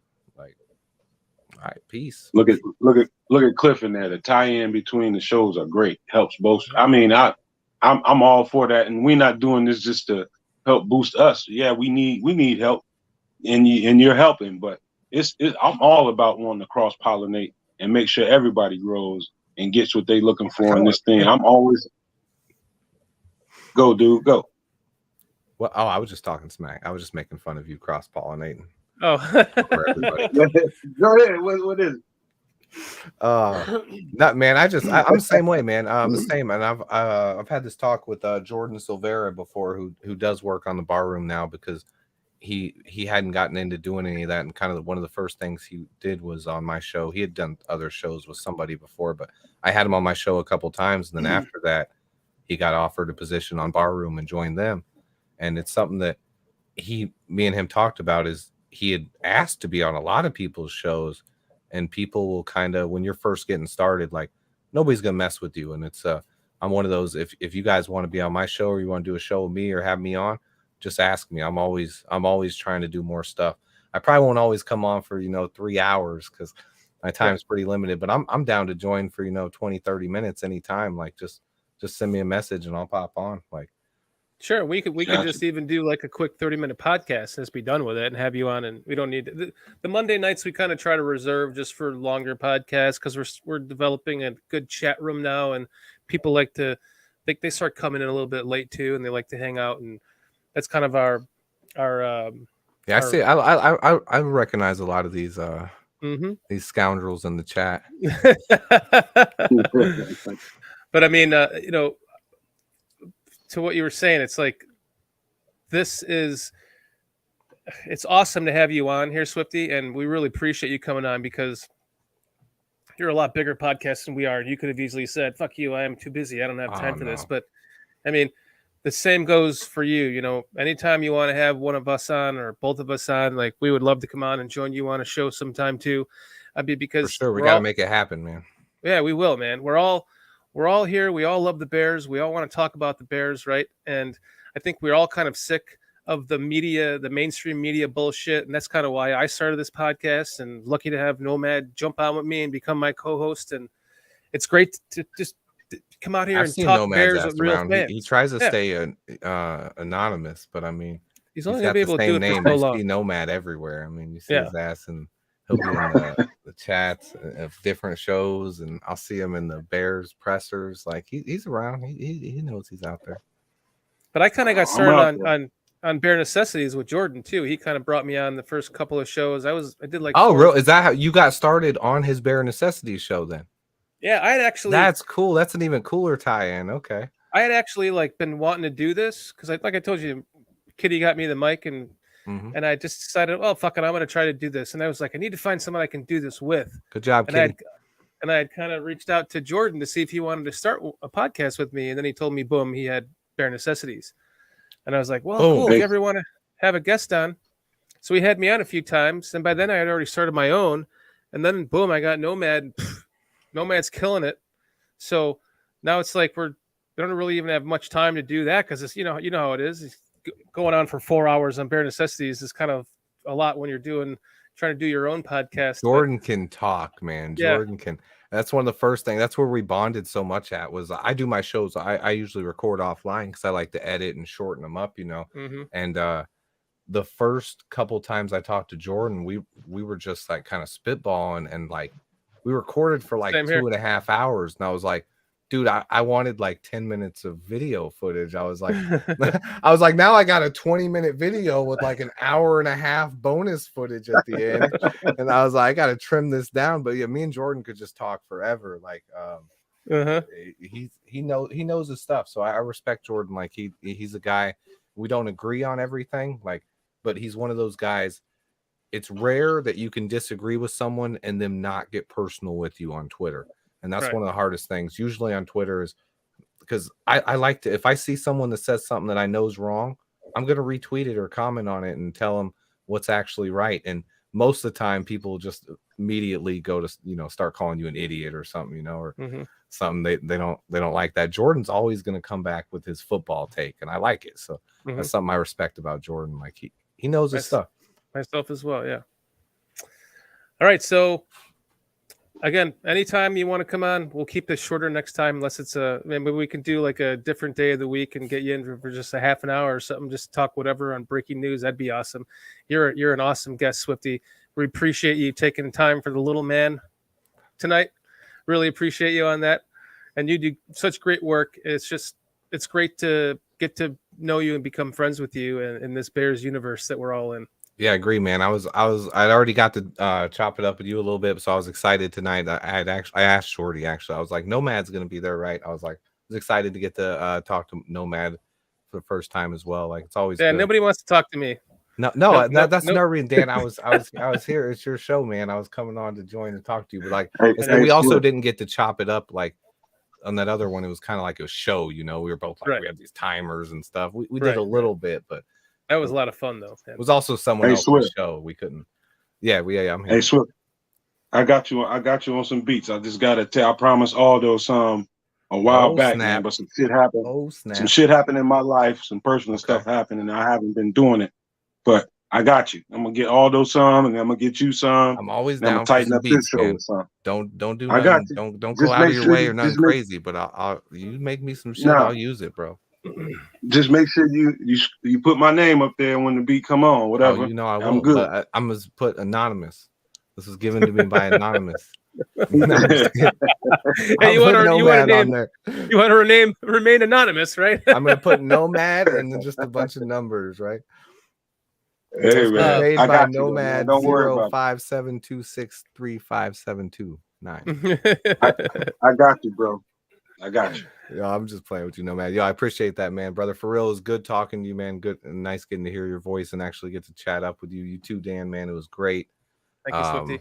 You got, yeah, that's all I got, man. I don't know what I'm saying anymore. Well, we're gonna end this. I want to just say that next week. Let me say what's up to Cliff. Cliff, love you too, man. Appreciate you, brother. Next week, Hey, Cliff you got Victoria. 5 minutes. You got 5 minutes for the green room, man. The green room. The green room Green after the show. Oh yeah. After the show. Yeah. All right. Okay, I want to holler at you about something. No, I was trying to do that before. Coach T always ditches me in there, bro. Like I did that the first couple times I was on with Coach T. We'd chat up after the show, and then like the last couple of shows, like I'd be there and like he just ends the show and he's gone. I'm like, so Coach, man, what's up? How was that show? And then I'm like, Coach, hello. Oh, we done. Okay, all right. I'm gonna go do something else. All right. Oh man. Well, next week we do have Cliff Victoria is going to join us on the pod Cliff's next gonna Monday. be on. Yeah, Cliff's going to join us. Yep. Okay. We're excited to have him on. You gonna follow me up with Cliff? I can't. I talked to him on the phone, man. He's got that Chicago accent going there. It's going to be a lot of fun talking to Cliff. Yeah, we can't wait to hear it, Cliff. All right. I love it. Let's end the podcast with a 1, 2, 3 bear down, and we'll kick it out of here. Swifty, thank you so much for joining us. It's been an absolute pleasure. Can't wait to do more of it with you. I love your show. Everyone tune in to Swift Sports Network. He's killing it over there, man. Everyone in chat, thank you so much for joining us. Nomad, killing it tonight. Excellent job. Ready? 1, 2, 3. Bear down. Bear down.